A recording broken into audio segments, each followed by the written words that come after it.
I'm quite confident that we would be better scrims. Than EU? Yeah.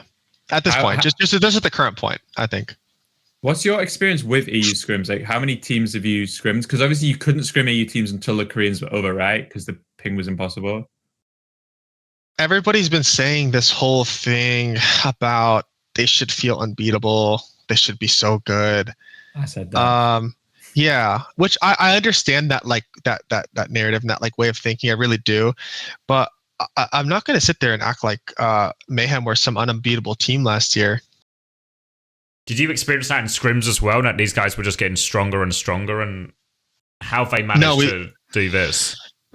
No, I had 2 players that said they would refuse to scrim them. So like they're like a waste of time. We actually hadn't scrimmed them once. No, like flame to them. I think some of them are just new, and I think the meta happened to work out for them. But like, I'm not gonna say not like the 3rd ranked NA team. Like the 3rd ranked NA team this time, the 3rd ranked NA team the first time, the 2nd NA team from last tournament. Like all these teams would at best be a Valiant in Overwatch League. We'll go with the casters, and that's the problem. We'll go with that. We'll go casters. We could, there's one caster in particular we could set alight if we wanted to go down that road. But just what's that? I'm out of the loop. What's that?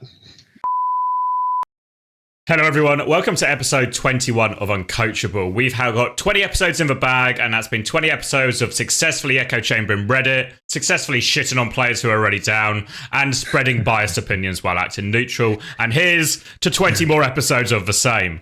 Joining us today is Gator, and maybe that's the best place to start, Gator, is you sent us a tweet the other week where you maybe had some thoughts about the podcast and about some of the things we were saying. So I think a lot of people took this as bait, Gator. So could you go on the record how much of this was bait and how much of this was for real? It's like, this is the thing, is like it I mean, this would be giving away like my secret right now. Like the thing is I promise you nobody still knows. That's the best part. That's the best part about it. I mean, I mean, it's mostly bait. Like I obviously can't take that too serious. Like I just like riling people up. So I was hoping for some like better action, like maybe some beef on the timeline, but it didn't really work out like that. So I mean, I feel like people are starting to cotton on to what you do, It's like you talk shit and then you get smoked like a day later. And it's like people are like, I love how Gator plays the heel in these situations because it's so fun to hate him. It's like, why do you hate him if you know that he's taking the piss? Make up your fucking mind. Like stomach your emotions. No, I've started a new thing. I instantly follow anybody who says anything negative about me. I follow all the haters now. That's my new thing. That's such a good strat. That's my new thing. I like that. You should search your own name and just follow anyone that tweets about you. It's awesome. I do think you're the most hated, like except for like the pedophile core of the Overwatch. I don't think it's close. I don't even think it's close. I think you're like next up. Yeah, it's like one of those things. Like if it wouldn't make somebody's year if they had dirt on me or something. You know what I mean? Like there's nothing out there, so good luck. But like it would be amazing. Like that's actually true. That's how we know you're clean. You're one of the good guys. Oh if yeah. there was anything dodgy, it was fucking out for sure. Oh, it'd be out long ago. When Nico was in the room with Gator's PC, and it was clear, right? It was only Gator. You know what's freaky about that is that person looked through my DMs then with OG is what's funny. You know what I mean? Like I'm sure they did because we were messaging every day at that point. Like he was literally on the team. So Nico GDH. Yeah, I mean Nico was rolling through my shit. Little bastard, little bastard never found anything, but all good. Nice try, buddy. Yeah. Like this is like, could that guy ever show his face like again at an Overwatch event? Obviously not, right? Like that's just like odd. I mean, he would have to qualify for it, which presumably would be not possible. Yeah, that would be the biggest blocker, actually. Yeah, that would be the biggest blocker. All right, should we talk a little bit about the action? Because we had the main event. Should we start with North America, out of respect to our guest? So, North America, I guess, ultimately, Toronto won as everyone expected, but M80 certainly caused an upset in the upper finals. Do you want to talk to us a bit about it from your POV, Gator? How expectant were you in that upper bracket final that you could actually get a result? I mean, we were very confident. I'm honestly pretty pissed we didn't win grand finals. Like, there's no reason why we shouldn't have won that. I think we just had a bad day. We only lost one scrim to them in I think 2 weeks of scrimming them. Like, it was pretty much just a dogfight every scrim. There was only literally one scrim where they took more maps past 3. So, I mean, I don't see any reason why we couldn't have beat them. I think they're good. I think the meta is good for them, where they can swap around and shit. So, I mean, good for them. But yeah, I mean, I think it's even. And we're also still like a pretty much a brand new team. Like, we've only been together for what, three weeks at that point. So, like, I mean, I feel like you're firmly in Timeless low. You know what I mean? Like, you produced the same grand finals result as Timeless did in OWCS 1. And that's not ideal, but respect to those guys. I don't think that's true. That's cap. That's hard bait. First off, you think it's so much better than Timeless? No, we actually, we beat them easily. In the winners finals, and that grand finals was close. Like, believe it or not, like, there's three of the maps were like 1-5. 4-1, was it? Yeah, I mean, you say it if you want, but like, it was close. So it's like, I think they would think the same as well. I don't think they thought that was free. Do you think maybe it was like a little bit of a strategic gap? They have like a really seasoned veteran coach in the form of Casares who's just got like all of these great ideas, documents to kind of back them up in a grand final. Yeah, I think. Whereas for you, your playbook in a grand final is more of like a defeat screen every single time. So. Yeah, there's been a lot of defeat screens in grand finals. So maybe it's one of those things, like, we won winners finals and then we just got downloaded, and then it was just downloaded. I got downloaded. Like everything we did got countered. We didn't come back out with any changes. They came out with all the changes, and I mean, that's all there is to it. I don't think there's really anything else much to that. Probably like a review. I think it was like a review difference in finals, personally. I believe that, yeah. Yeah, I can see it. And that's the thing though, right? Because like, back when Casares joined the Overwatch League, it was on Shock in like 2019 or whenever the double sniper grand finals, right? And it's like, he learned how to download his opponents from Krusty in that championship year. And then ever since, Casares has just been like perma downloading people when it matters. Yeah. No, I agree. I think the 60% crit once was like that's that was a great choice. It was a great choice. That was a strategic choice. Yeah. I mean, I'd agree with that. Striker hitting every single arrow for like 17 maps in a row like that. It kind of comes down to coaching at the end of the day. I think the Shock staff, personally, I think they taught Violet how to play the game. Like, nobody wanted that guy coming in Overwatch League to begin with. So, I think when it comes down to winning grand finals and getting there, I mean, it's generally staff difference at the end of the day winning grand finals. So, and when it comes to staff difference as well, it's usually the remote foreign language speaking one that has the highest impact. yes, for sure, absolutely. A tale as old as time. So we got for a foreign analyst in the really fucking carrying the game today. Would you say the M80, once you got the boys onto low ping, was there like a honeymoon? Like, was there like a big difference in your gameplay from that moment? Because we maybe like shit on you a little bit before that, under the caveat that maybe once the boys are off ping, it'll be better. Oh, for sure. That was instant buff for sure. I mean, for instance, like we lost to Timeless once with Happy and Pelly on ping, and then I mean the second they showed up, the scrims are like hardly competitive, right? Like we pretty much had to blacklist everybody other than Timeless in Toronto because they're just a complete waste of time. And honestly, when they're in Korea, everybody was a good scrim. So, I mean, we can't sit here and act like 210 ping tracer at 5 AM is, is hard. It like isn't hard. Has there been a big difference as well being there in person? In terms of like how much of it is just for ping being solved and how much of it is actually getting to be there in person and talk to people? Your team's not together, right? No, I'm not there in person. Me, just the Koreans out, just like in America. The Koreans are in America, and they are. Me and Hawk are not with them at all. We're still like remote, so that's still there's not that like camaraderie hanging out before and after scrims, unfortunately.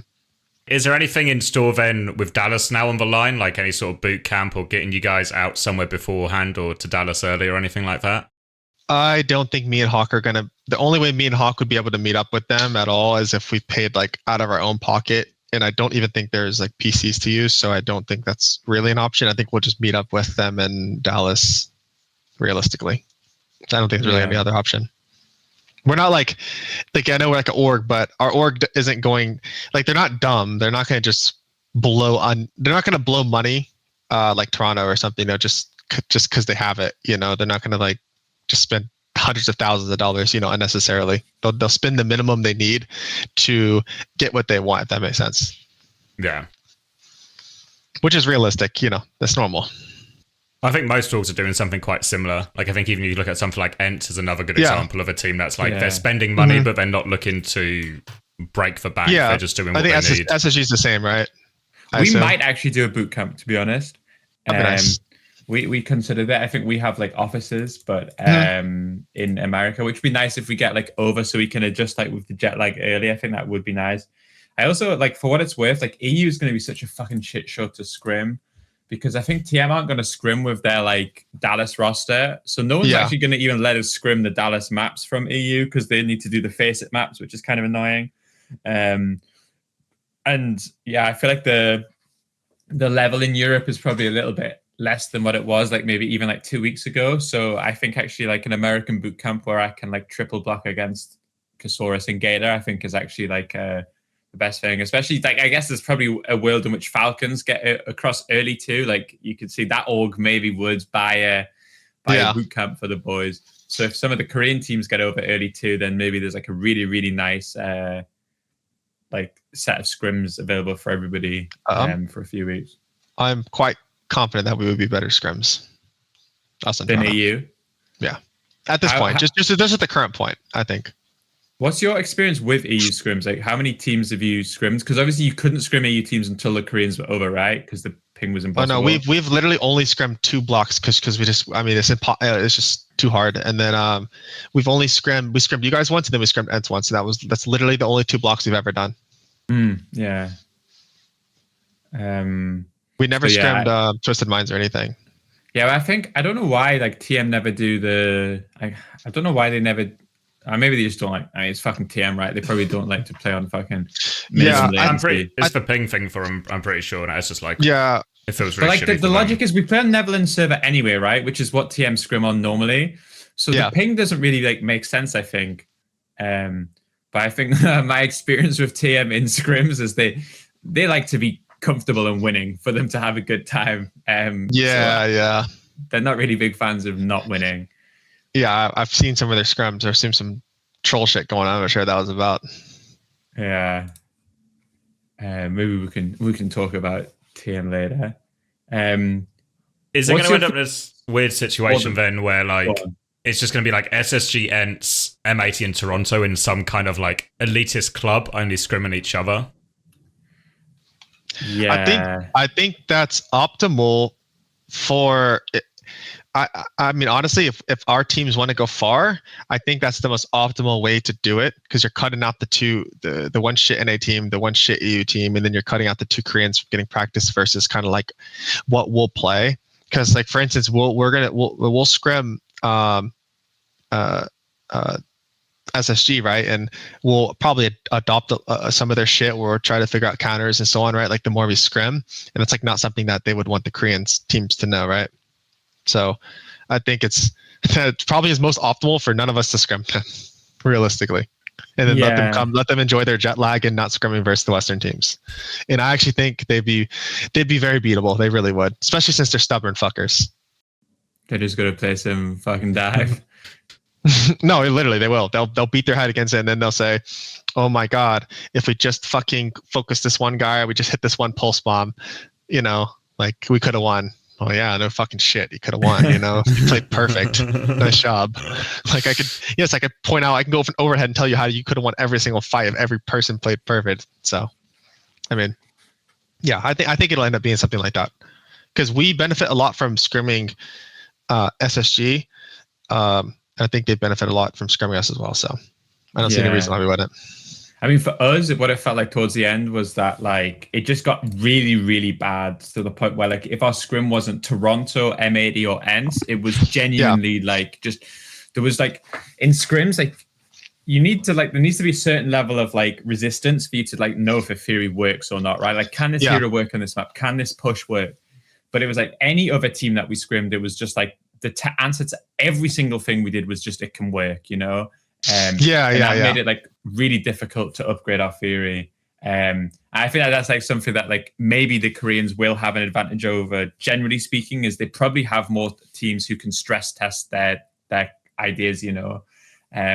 So yeah, I mean, like especially once our TM scrims just went like off the rails completely, it was like fuck, like that's like 5 blocks next week. Thankfully they cancelled them all, so we didn't have to worry about it. But it's like we like for these teams, the only way to actually get better is to scrim against like each other. But then that also makes it really awkward. Like, how much did you scrim against Toronto like before Grand Finals? We scrimmed them nearly every single day. We scrimmed them a minimum of 4 days a week, minimum 4 or 5 normally. We pretty much scrim them every single day. I think there would be 1 day a week where we didn't scrim them, and then we just didn't scrim them the 2 days leading up to the Grand Finals. It's like we scrimmed them literally the day before the tournament started too. So Well, we had the same thing against ENCE where we would scrim them every day. And like the reason they played this like Bastion stuff was because like these scrims had taught them that their meta comp wasn't going to work, and also gave them a little bit of hope that the Bastion comp could work. So there was this really awkward situation where in hindsight, if we hadn't scrimmed them, that I think we would actually win. Like the series was close because they'd effectively downloaded what could and couldn't work against us. But there's no solution. If we didn't scrim ENCE that week, then we just got into week with just like we have 100% win rate in scrims, but like there's fucking nothing to learn from it. So and then you have a higher chance of being upset as well. Yeah. Right. So it's really awkward actually. I mean, that's pretty much where we're at, I think too. I think if we didn't, I think if we didn't scrim Toronto, it'd be the exact same situation where both teams would just simply be worse, and I think it would just end up being a little bit more of RNG when we did show up. But I think our situation is a little bit different, where we don't play anything too unique. Honestly, we're just like meta slaves for the most part. And Toronto are pretty much meta slaves as well. They don't really do anything too different. So I think it was like perfect for us to scrim each other. At the end of the day, it almost just essentially instantly confirmed us both making top 2. Yeah. You know what I mean? So did you notice any like strategic differences like because of scrims? Like, was there certain maps where you didn't want to play it because they were good at it in scrims, or did you like realize like did you change like theories or comps or ideas based off those scrims at all? It depends. So like when we scrim Toronto, they're really fucking weird. Like we scrim them a lot, and I'm not joking when I say this. It kind of piss me off sometimes because it's quite obvious they do fuck tons of ghosting, and they want to always have the best rollouts, right? And I get why they do that, because they want to like test their counter, their theory to our shit, right? Which is so good, annoying, but it's actually. But it's fucking annoying because then it just feels like we're their guinea pig, you know? So I mean, I could sit there and just pause the script. I could literally just tell the guys like swap at the last second to this comp, right? But like that's kind of boring. So for the most part, when we would scrim them, we would let them pick tons of their best maps. We would let them pick literally just let them roll out with counter every single time. So and then we would literally just be swapping after first fights. So we would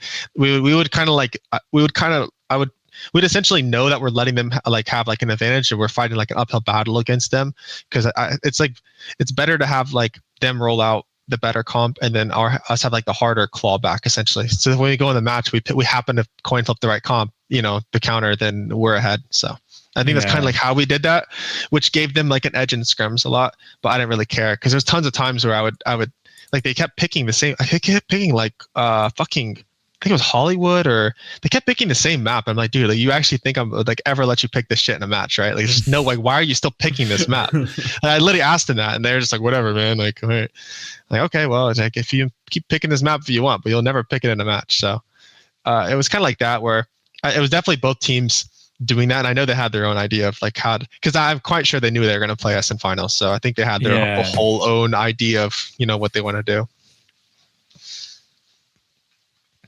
But yeah, it's kind of one of those things where I don't think we spend a lot of time worrying about it, because I think they do the same thing, where I think we know like we were both in that 8-man bracket. It's quite obvious we were both going to end up in finals. So it was like worry about each other when the time comes kind of thing. Yeah. I mean, it is kind of annoying. It's one of the bigger problems with this like regional format is like, it's one of the worst parts about not having all those bloody good Koreans is that like, I think our practice is like fundamentally flawed always. Oh yeah.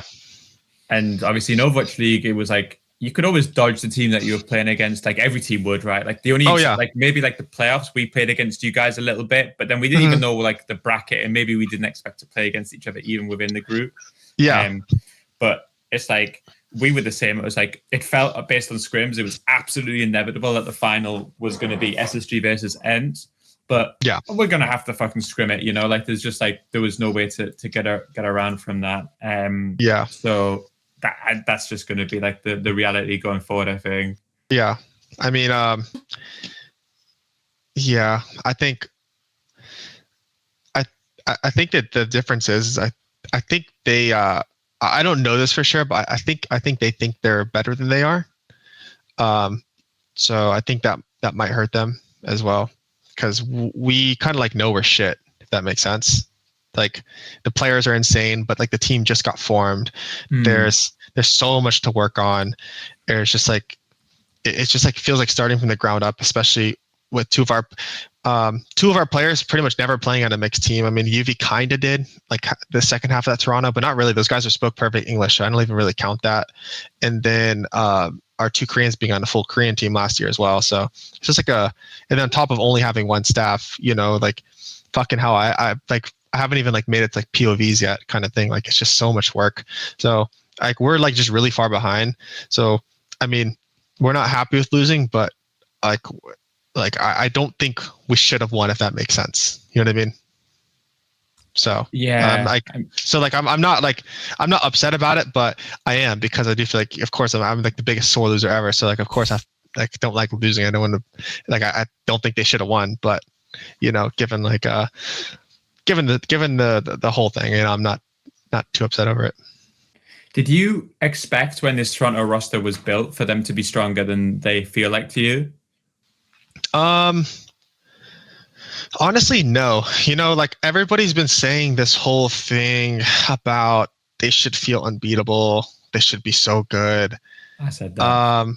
Yeah, which I understand that, like that narrative and that like way of thinking. I really do, but I'm not going to sit there and act like Mayhem were some unbeatable team last year by any means. And they had losing Chorong and Checkmate is huge. You know. I think cut off. I think. Fuck. Can still hear you. Oh, we've lost visual. Let me see. It's fine. It was pretty dark anyway. All right, fair enough. That's fair. But anyway, so like I don't think that roster was anything crazy. Anyways, I think they're a lot of those guys are good at different things too. So. I would be more scared if they had like a fucking crazy rush roster or a crazy dive roster where I thought they could be best in the world at something. But the thing is, like, I'm gonna be honest, I would be very surprised if they actually won a tournament this year. I really would.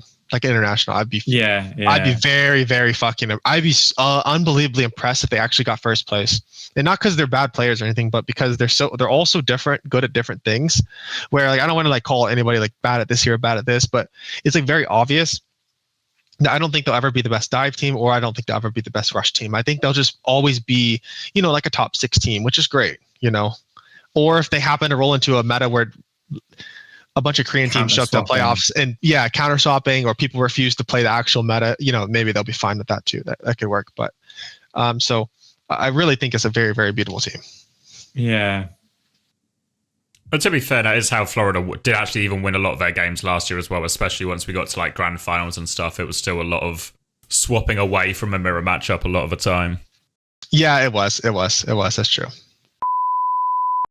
We interrupt this podcast to bring you an important message. You might be looking at your screen thinking these are the 3 wealthiest people I've ever seen, but that would actually be completely untrue. In fact, we're in need of financial support. If you enjoy the podcast, you want to support us, you can do it at Patreon. And you get a lot of good perks on Patreon. You now actually get the episode a day early.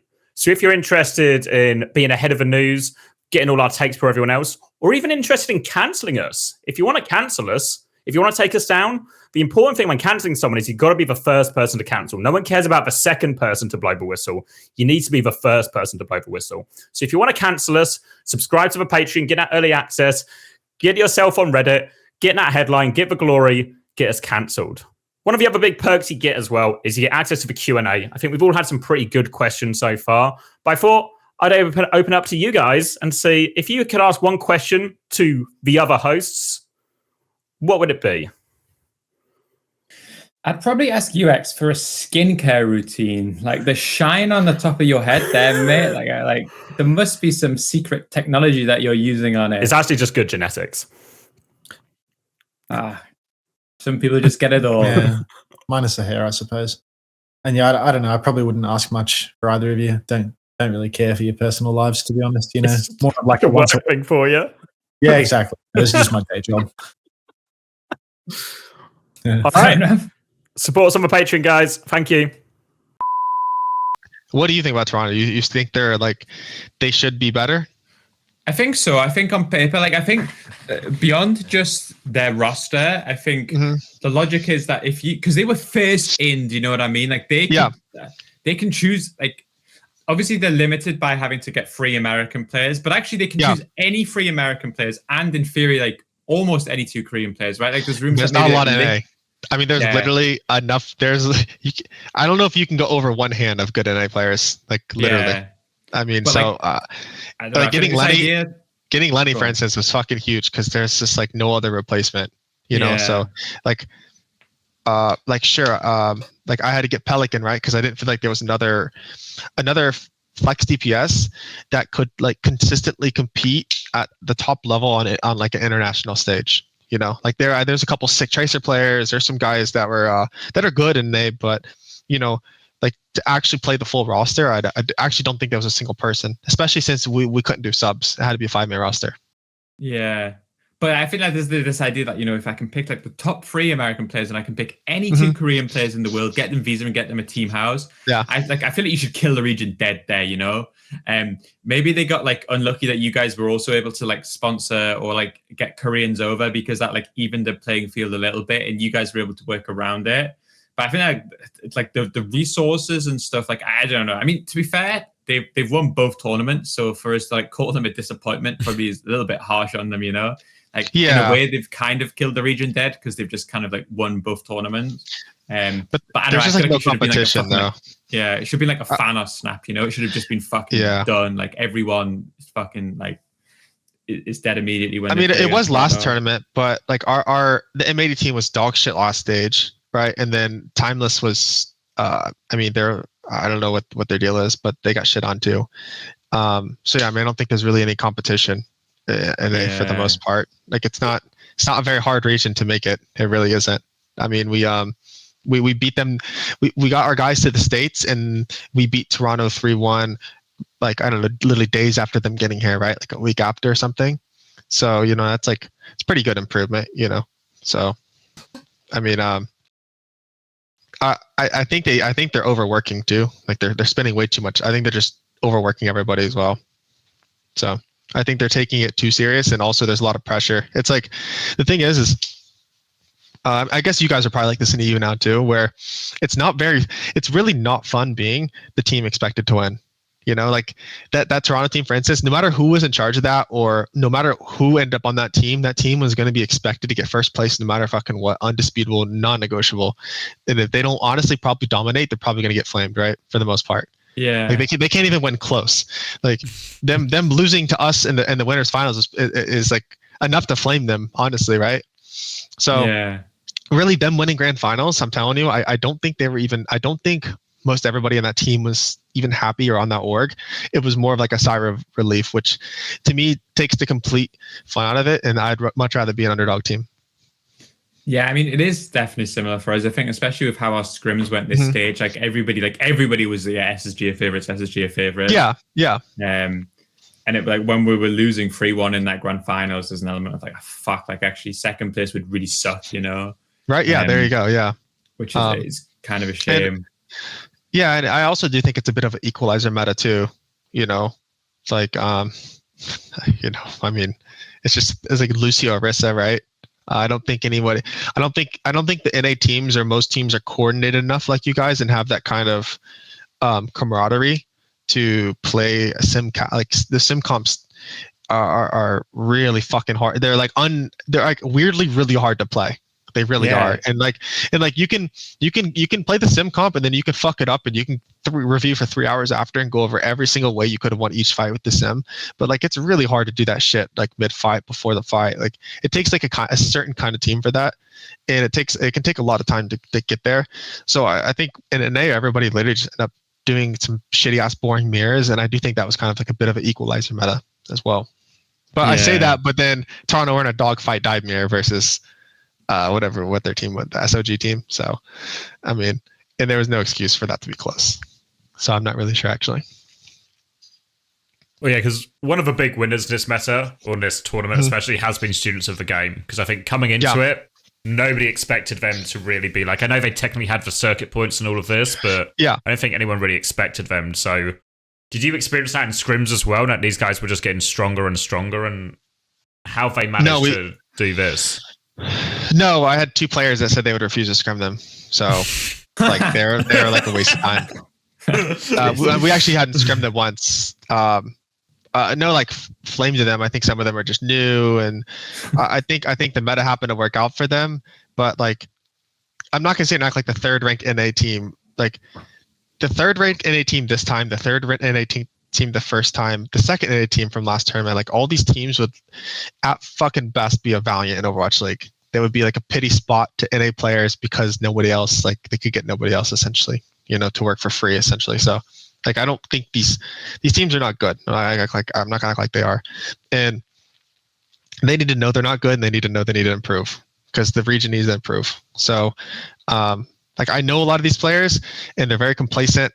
They're like happy with where they are, which is good for them. But like I can't sit here and like confidently say they're like good. You know what I mean? Like the same thing with you with EU, right? I'm sure like after you and ENCE, I think is a big fall off. Yeah, maybe not. Especially, maybe after Twisted Minds now, but like once TM fell apart, for sure, I think it's the same. Where it would have felt like if imagine if EXO had like actually qualified for the LAN, it would have felt like if they'd went, or if Peps had made it, like Peps were close, I think that team would have just got absolutely fucking smoked internationally. And I think like this was like a dogfight, this SOG thing, but I'm not gonna cap. Like it's a massive fucking tracer gap from my POV. Like I'm not sitting there watching POVs, but I was watching broadcast. I'm not gonna lie, Scissors was fucking pounding on them, and that was one of their massively high paid Korean imports. So like I'm not gonna sit there and act like if they didn't have Lip in there, like Lip would be taking over that lobby and Tracer, right? Like I think Merritt is just a literal hit scan player. He's fucking nuts at it. Don't get me wrong, but I can't say that Merritt rolls out on the map on Tracer. I'm thinking, fuck, this is going to be hard. You know what I mean? Wow, another not Merritt Tracer fan. Welcome to the club. No, it's like atrocious. It's fucking terrible. It's actually hard to watch. I'm not joking. It's terrible. It's like it's like he's like fucking. He has to look where he's going and blink with shift type thing. So it's just bad. I'm not impressed. So I mean that as in like I'm saying this is like a very beatable team. It's not like I don't think I think they have weaknesses is all. Yeah. Even I do think the guy's the best aimer in the world probably.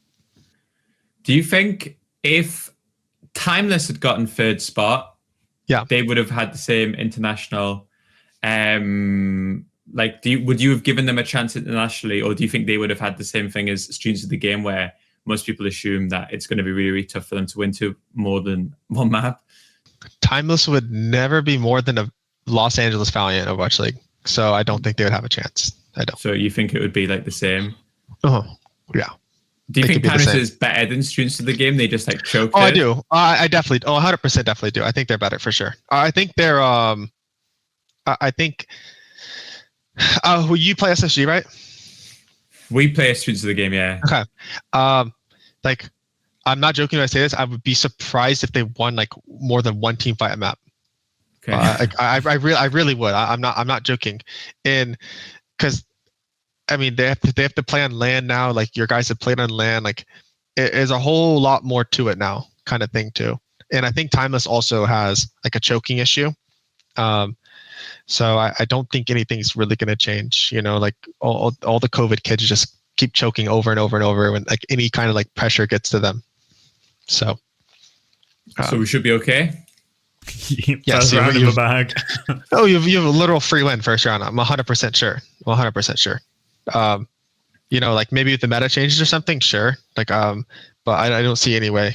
You know, like I don't think those players are complete dog shit individually or anything, but like I just don't see it. You know, I mean, I think it's probably like it's not that hard to take. Like I think on paper, when you look at that roster on Liquipedia, it's like fuck, like this is like top 8 in the world. Well, it's probably not, obviously, right? No.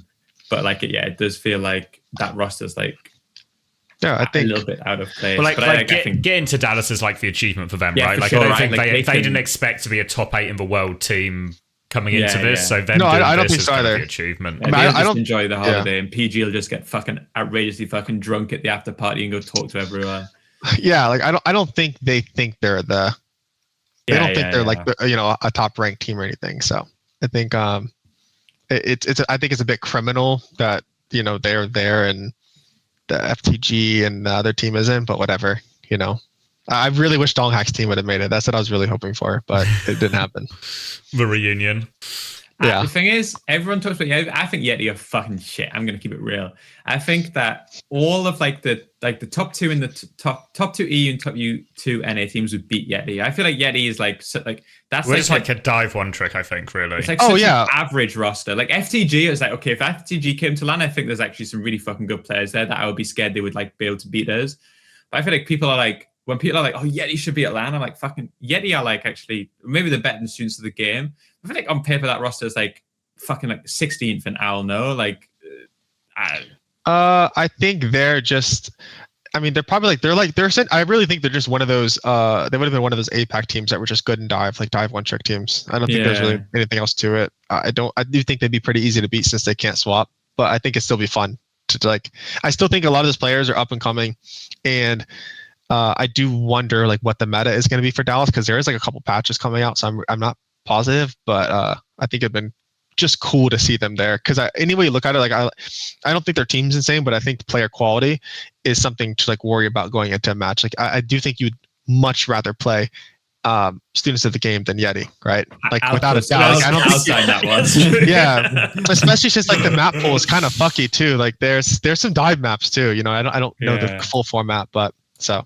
Just spitting piping hot takes the second I get back, you know? Yeah, huge. You'd rather verse students of the game, rack attack versus, Yeti. Let's grow up. No, I actually think the Yeti team, I think the Yeti team is some really good players. I think Bliss is really good. I think Donghack's actually really good.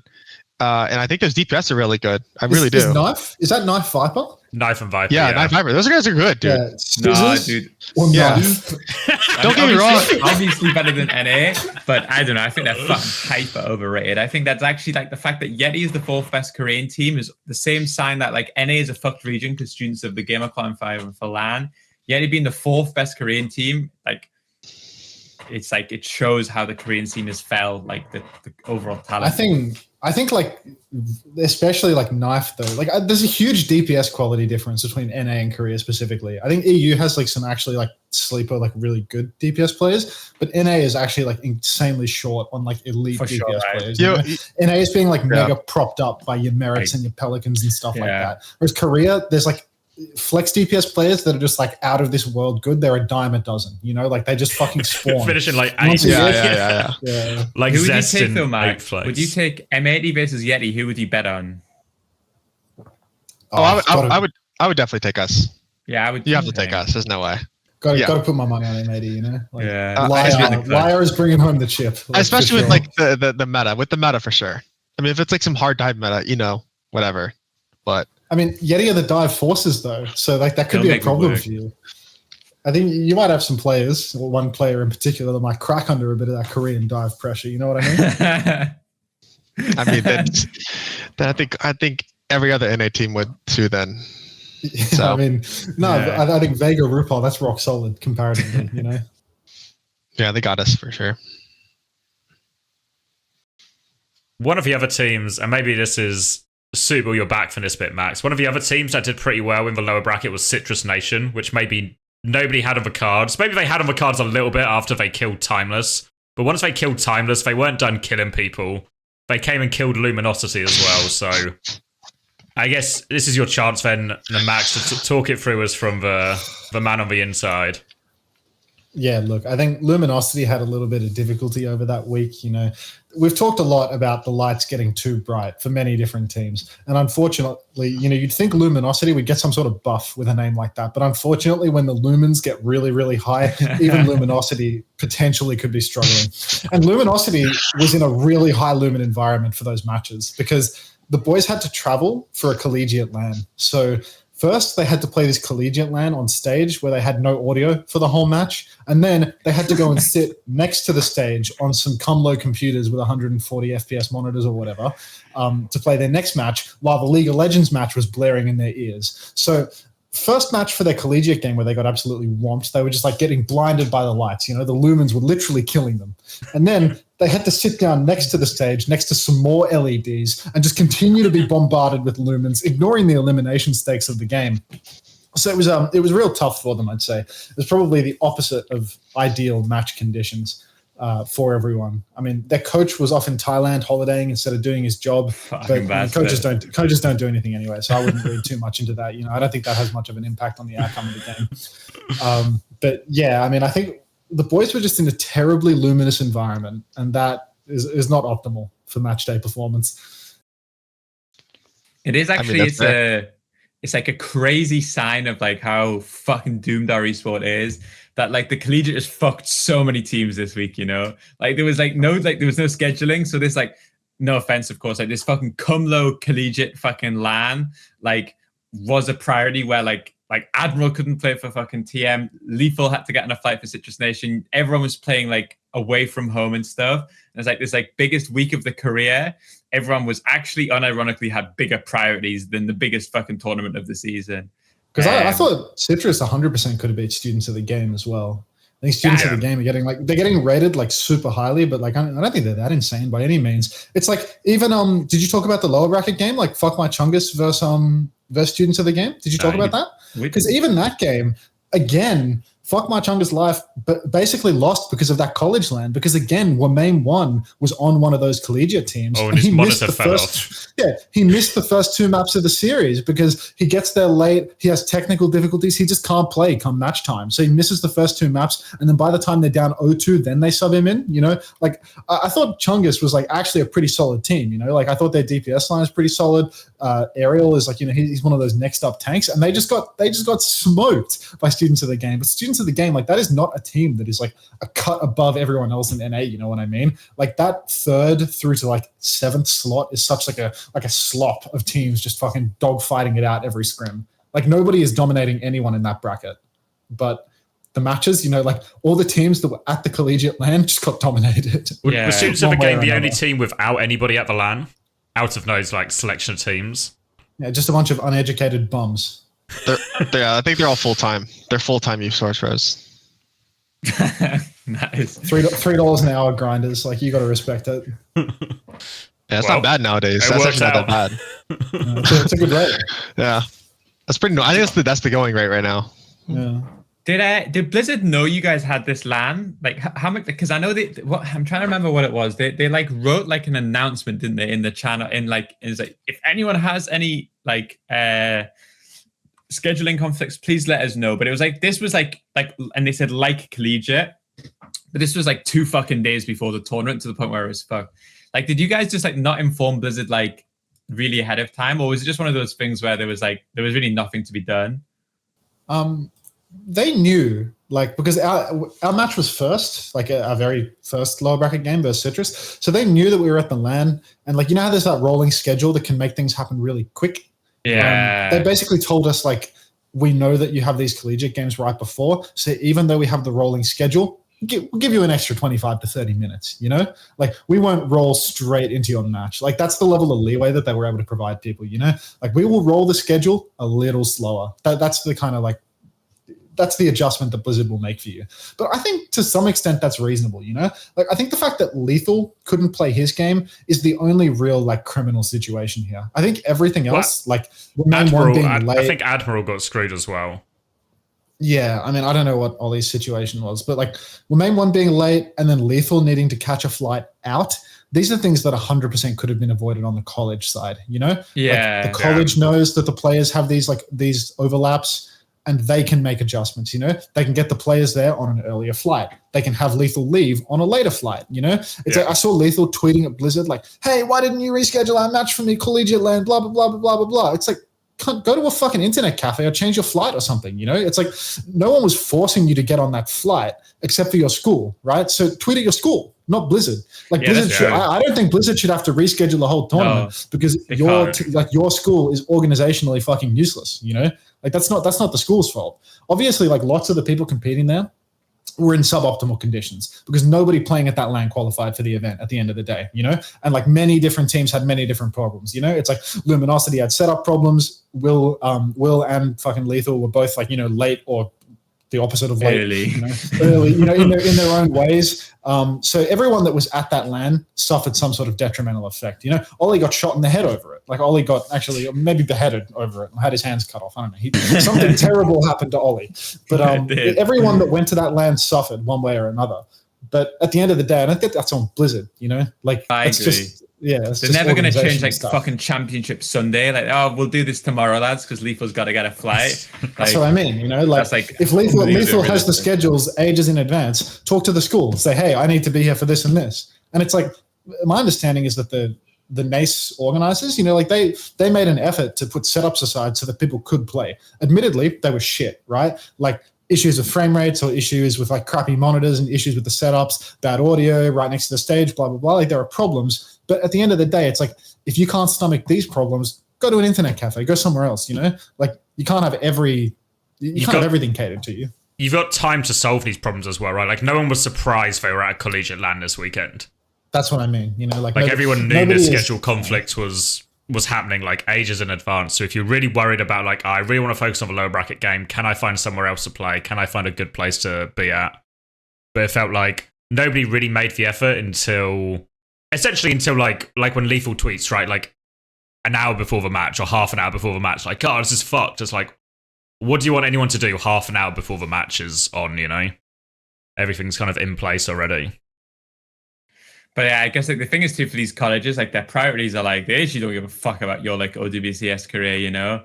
Like this NACE is like all they care about, and especially like for someone like Lethal, it's not even like he's like representing like ISU at all in this event. So I don't know. It's like it is. I mean, it's kind of like one of those situations where it is like a sign of the times, you know, that like everyone's like, oh, Collegiate is like the tier 2 event, but like in America, this is actually like, in a lot of situations, their priority, and maybe you can't even fucking blame them, you know?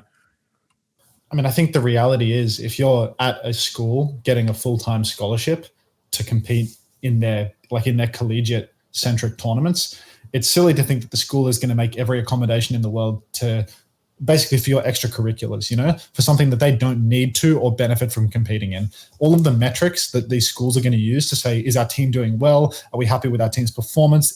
Are they winning college events? You know, like you don't make a college team go compete in a third-party tournament and they'll be like, look at our amazing accolades in the college tournament. You know, like you need to win in college to get college funding, right? Yeah. That's what actually matters. So even though that doesn't really line up with how every single player and every single coach thinks, because everyone still just wants to be a competitive Andy and they're just bumming it around in school.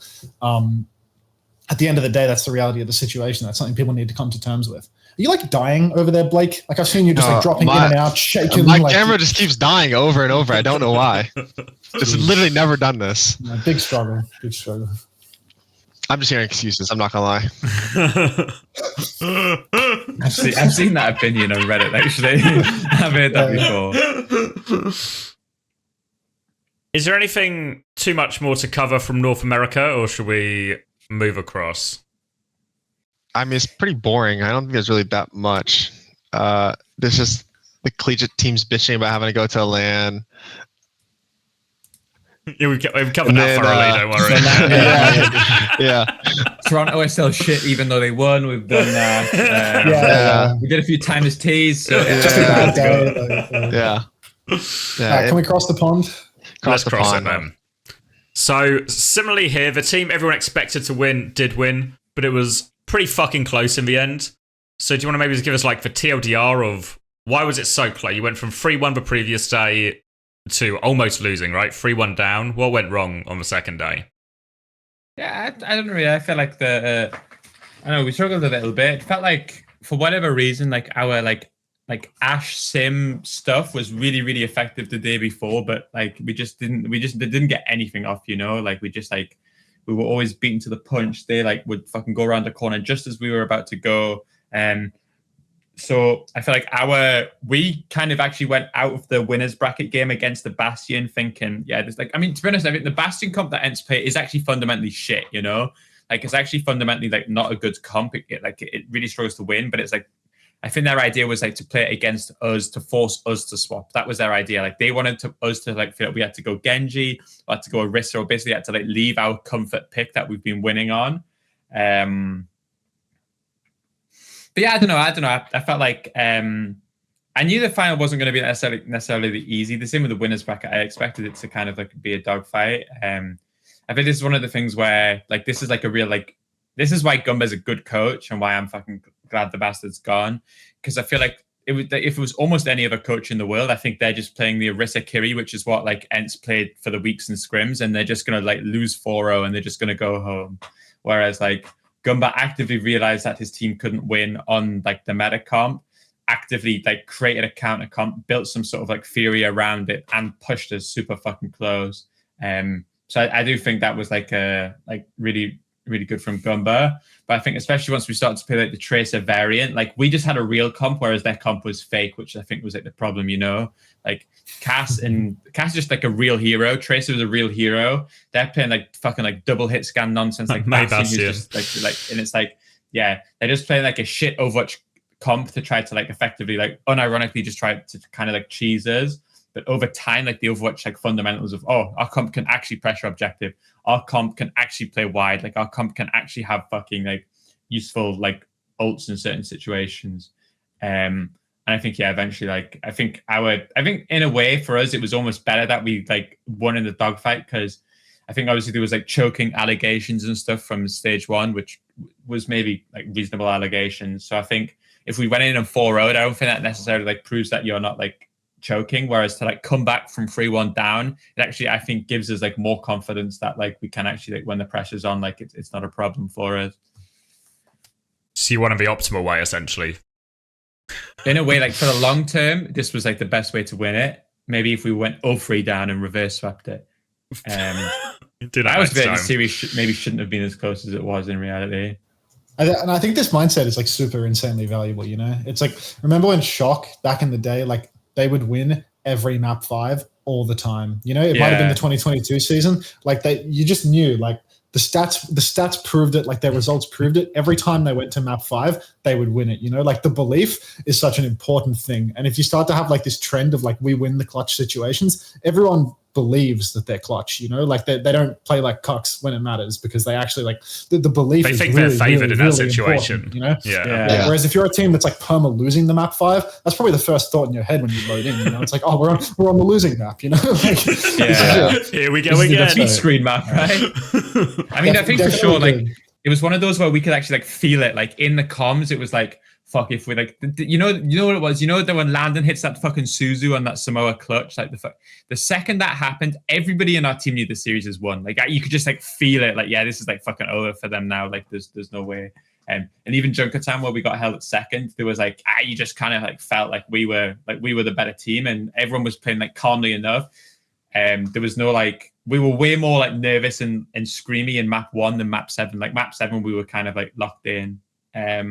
So yeah, I think like Psycho had an unbelievable performance. You know, like I really think that he played better than Kev on the Tracer duels across like, or just in general across that map, which like, you know, is like, it's so fucking insane for our team that, you know, we've been trying for many years now, but we finally like have a Tracer player who was like as good as like the best Tracers like in the world. So I think that was really, really good, especially his mindset coming. He's like, yeah, fucking like, let's go. Where would you rate him? I don't know. I think like, I think I don't know anything like, about him. I think he's like Kev adjacent, genuinely. Like I actually really, really think he's like he's so like, even for New York last year, he was so fucking good, right? Like him and the Felon were like solo carrying that team. So I'm actually like, I was psycho pilled before I signed him. After signing him, I'm like fucking super psycho pilled. Did he ask to get put in as well? Like when you guys were struggling on the sim stuff, like I heard a version where like he was like, "Oh, I think Tracer's really good at that against this. Can you put me in?" It was kind of, I mean, we said the same. We said, yeah, Tracer's pretty good against this. Like, it was at Samoa. We was like, do we want to try? Like, we didn't want to play the sim anymore. So it was either do we play Jamie and we play the May, or do we do the Tracer? It's one of those where when you offer that to the team, whoever like is most keen, you should always fucking go with that. Regardless, like if one of the players says, "Oh yeah, actually, I think you should let Psycho play or you should let Jamie play," don't play that fucking player in that situation. Whereas the player that comes and says, "Yeah, let's fucking do it," you should always play them, regardless of like the theory. So there was an element of where Psycho's like, "Yeah, like Tracer's really, really good into this comp," which I think it definitely was. But it wasn't like push everyone aside, sub me and coach moment. It was like a team decision, but like Psycho seemed really up for it, and I felt like the theory felt reasonable. And I suppose it was. Yeah, I mean, as long as someone like that actually plays the game has an idea about how they can win doing it, then that's all you really need. If you've got like a bunch of guys in the server being like, "Oh, it would be really cool if he could come in," but then the guy sitting in spec is just like empty in the head. They're just like, like maybe not, Whereas if you've got someone being like, "Yeah, no, I can do this," like if you put me in, I'll do this. Like that works. That 100% works. If they have confidence, they can step in and actually clutch up. Luke Minnow theory. They didn't play that comp in your scrims, right? So we played them 3 blocks. Okay, first 2 blocks it's like 5-1 to us, playing normal. Mm-hmm. The third block, the block is 5-1 to us again. It playing normal meta. And then we say, fuck it, let's do a map 7. And on map 7, they pick fucking Bastion Sojourn, and they win map 7 of our last ever scrim against them. So I think that's where they got the idea, and that's where they got the hope. If we just called GG's at the reasonable time, they never play Bastion. They would have no belief. You have to call it there. You can't let them come back. You have to call it there. That fucking map 7 of the scrim, fucking entered it. Fuck. They actually did the Casaurus thing, but actually almost worked. Did with Bastion too, right? It's the whole Casaurus tag. You win one map against Bastion against London. In a fucking, except Casaurus tech was fucking dumb because they had so many other glimmers of hope for their scrims. They were the favourites beforehand. Yeah. Whereas at least ENCE scrims were like, if you play fucking Arisakiri, you are just going to lose. Like this is definitely how what these scrims are indicating. Do you think then, because you talked about how this was maybe closer because they made that swap and essentially tried to cheese and force you, do you think then now with Gunba retiring, this gap's just going to get bigger and you're going to leave ENCE in the dust? I think so. I think, I've said this always, I think our roster is way better than the other teams in the EU. Like, I really think that on player quality, I think we are like, maybe this new twisted roster with the Koreans is like on paper pretty good. But I don't know. I think that actually the fact that we didn't win stage 1 and the fact it's been close is actually like, not great from us and from myself, and whereas I think that now that we've got like this belief, like assuming our roster doesn't get fucking like no one retires or gets like stolen from another team, I don't know, I think on paper we are gonna like continue to make steps forward, whereas I don't know I think ENCE is gonna like, what the fuck does ENCE do with their roster? Like, it's actually fucked. No, like Gunba had so much power in that team that he was willing to sign 7 players for each role. No way the players actually want to do that, right? Like if you're a player, you'd actually 100% prefer like 5 or 6. So are both Vess and Chase going to stay on that team? Are both like Sky, Crimzo, and Ghost all going to play? Like at least Crispy fucked off the TM, so Massa doesn't have to worry about his spot anymore. But I actually think that was like actually something that affected their mental, was like, fuck, with the Gunba method where we do everything to win, I'm earning like $500 salary and my position is like not safe if I have one bad map. Like this fucker's just going to bring in someone to replace me. So I feel like the way that Gunba built this roster was with the power of Gunba at the top. But I feel like now that power vacuum is gone, I don't know if the players, especially if the Finns have some sort of pull with the org, I wouldn't surprise me if they just kick every like non-Finn from the roster at some point after Dallas. Except should they just go back? What you got, Blake? Spit it out. Shouldn't they just go back to their core roster where they're not the best then? What's the I don't know the inside out of that Finn team. Dominant rush one trick team. Yeah, but like Kev, Ghost, Massa. Yeah. It shouldn't that that's what they essentially played for the most part in that grand finals, right? Like I don't see how those other additions either. There you go. Like I don't see how those other additions do that much for their team. and without fucking up their like morale within the team. There's no way that doesn't affect it. This is one thing that I was realizing when I was watching TM fucking implode and then ENCE were having like this rough week of scrims. Is I realized like this like Overwatch League, like this Gunba method of like, let's just do everything to win. It's okay if my fucking salary is 100k and I just check my bank account and I'm like, okay, I'm not having fun. I don't enjoy the players I'm playing with. I'm constantly under stress, but I'm getting paid. Imagine fucking Punk in the fucking Laurie situation where Laurie's got him doing press ups and like verbally abusing him and running laps. These are like $10 an hour. If Punk's salary was $1,000 a month, he's fucking flying like immediately, you know? Like the Overwatch League was able to like keep these ruthless like situations, whereas now if you don't enjoy your team, no one's gonna stay, you know? I also think that's not true. You know, like between Overwatch League contract structures and like people having bosses, like general managers and stuff, like there were way too many checks and balances in place to prevent people behaving like Gunba behaves with his roster. You know, like Gunba tried to trade RuPaul for Lastro. Gunba tried to trade RuPaul for like some random Andy Korean at some point. You know, like Gunba has tried to make. He offered to me many times. Gunba has tried to make 1 million roster moves over time. And I presume, not 100% here, so like if this is Gunba slander, like sorry in advance, but I presume that like, you know, someone like Albert is like, you know, just maybe not on this one, you know, maybe let's slow this down a little bit. Like not willing to put the stamp on it.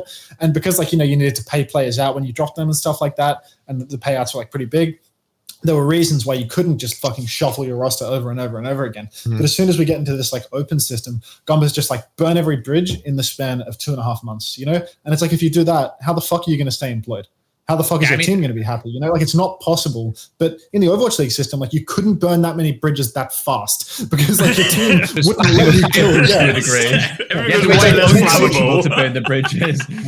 They'd see you pouring the gasoline on the bridge, and then Albert would fucking stumble up to you, and he'd be like, "No, let's pull it back. Pull it back. Put the canister down. There's another way." Yeah, you get this little fucking Oompa Loompa next to you, being like, "Put it down, buddy." Like, come on. But well, other teams would block you as well, right? Like sometimes you'd maybe like if you were keen for a transfer, the other team would have to agree to it as well. Whereas now, there's nobody to stop. Why wouldn't you go join ENCE, right? If you were a player playing for free, why wouldn't you go join ENCE? Even if it meant you were like when we scrimmed ENCE, we'd beat them in scrims, and the next day Sky and Crispy are just in the server, you know? And it was like the way Massa especially was typing in match chat, he wasn't like outright saying it, but like I think if you inferred from his sarcasm, like especially because we were fucking smoking them this scrim, and we were just like outrageously like bullying like everyone like in the match chat. Like our team is so like type pilled now, like we're just typing in match chat. And it was like the way Massa was like typing back, he's like, no, it's okay, just put like, I did a joke where I like subbed Massa out and put Crispy in just like to fucking like tilt them a little bit in the scrim. And it was like Massa was like, oh yeah, fuck it, just let him play. And he's like, there was loads of like little comments which like weren't outright flame, but you could kind of tell if you like read into it, if you were like a body language expert like myself, you could kind of see they're really not fucking happy that they've just woke up one day and they're all now either being replaced or somebody else is like competing for their spot. Especially fucking Massa, right? Like this guy was like, at some point I was like, quit your real life job to come back and play this. And within like a few weeks of quitting your job, Crispy's just in the fucking server because you've lost like for 3 days in a row. It's fucking crazy how quickly like this roster was going to be. And all of a sudden these players are like splitting prize pool like X amount of ways and the salary isn't that good. So I don't know. I actually think to survive in this ecosystem, you either need to be like Toronto where you just do have a lot of money, or you actually need to have like a really fucking like solid like tight group where people just enjoy to actually play with each other, you know? What do they expect though with Gunba? That's what I understand. It's just like something. I mean, that's true. Like what? Like this is not like new. Like you know what you're gonna get. I think like I've enjoyed having him around, but I've said I would never join a team with them. You know, like I think it's like there's like a lot of people that I like being in the scene and I think they're great, but like it's not my like thing. Like I wouldn't want to work with that, and I don't. And I've played on teams with 2 of those players, and I know for fuck sure that they would not be okay with like being on a team with that. So I don't understand why they signed up for it to begin with. I don't think this is like some new information. You know, he didn't just come out of the woodwork and just become fucking Stalin all of a sudden. I don't get it. Well, I think it's just like super short term thinking from the players of like, we've got a good team, we've got good players. Who's the best coach available right now? Oh yeah, Gunba's guy is pretty good. not worried about how it will actually like transpire in reality. Just he's good at coaching, get him in, and then we'll win. That's fair.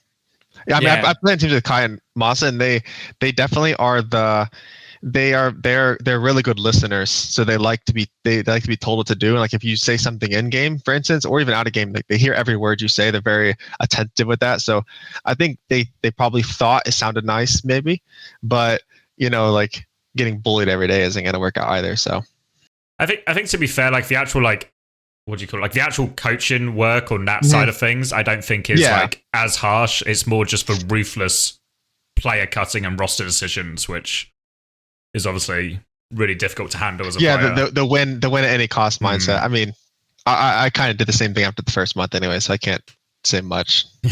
Like I can't believe you cut Hydron, dude. Like, why would you cut Hydron for happy? It's funny. I'm 100% sure that we could have got number 3, right? But like, I'm not doing that. Like, I had to go with the winning mindset too. So I do get that to a certain extent. Like, I don't know if he thought they were lost causes or something, or he lost confidence in him. I don't really know. Well, I feel like Gunba always like identified that like, oh, if we have Vest, then if like he hated the fact that if we picked dive maps, we would like just auto win because they had to play Vest early, Whereas what he thought was in EU, if I get a dive tank, then I'll just play against Twisted Minds and I'll just draft dive every single time, and then I'll just get like an easy like qualification. But yeah, I don't know. Like it's like I could make the argument that series, that grand final, wouldn't be as close if there was a different cut to Gunba, because I don't think he would have been as like tactically astute to make the correct swaps.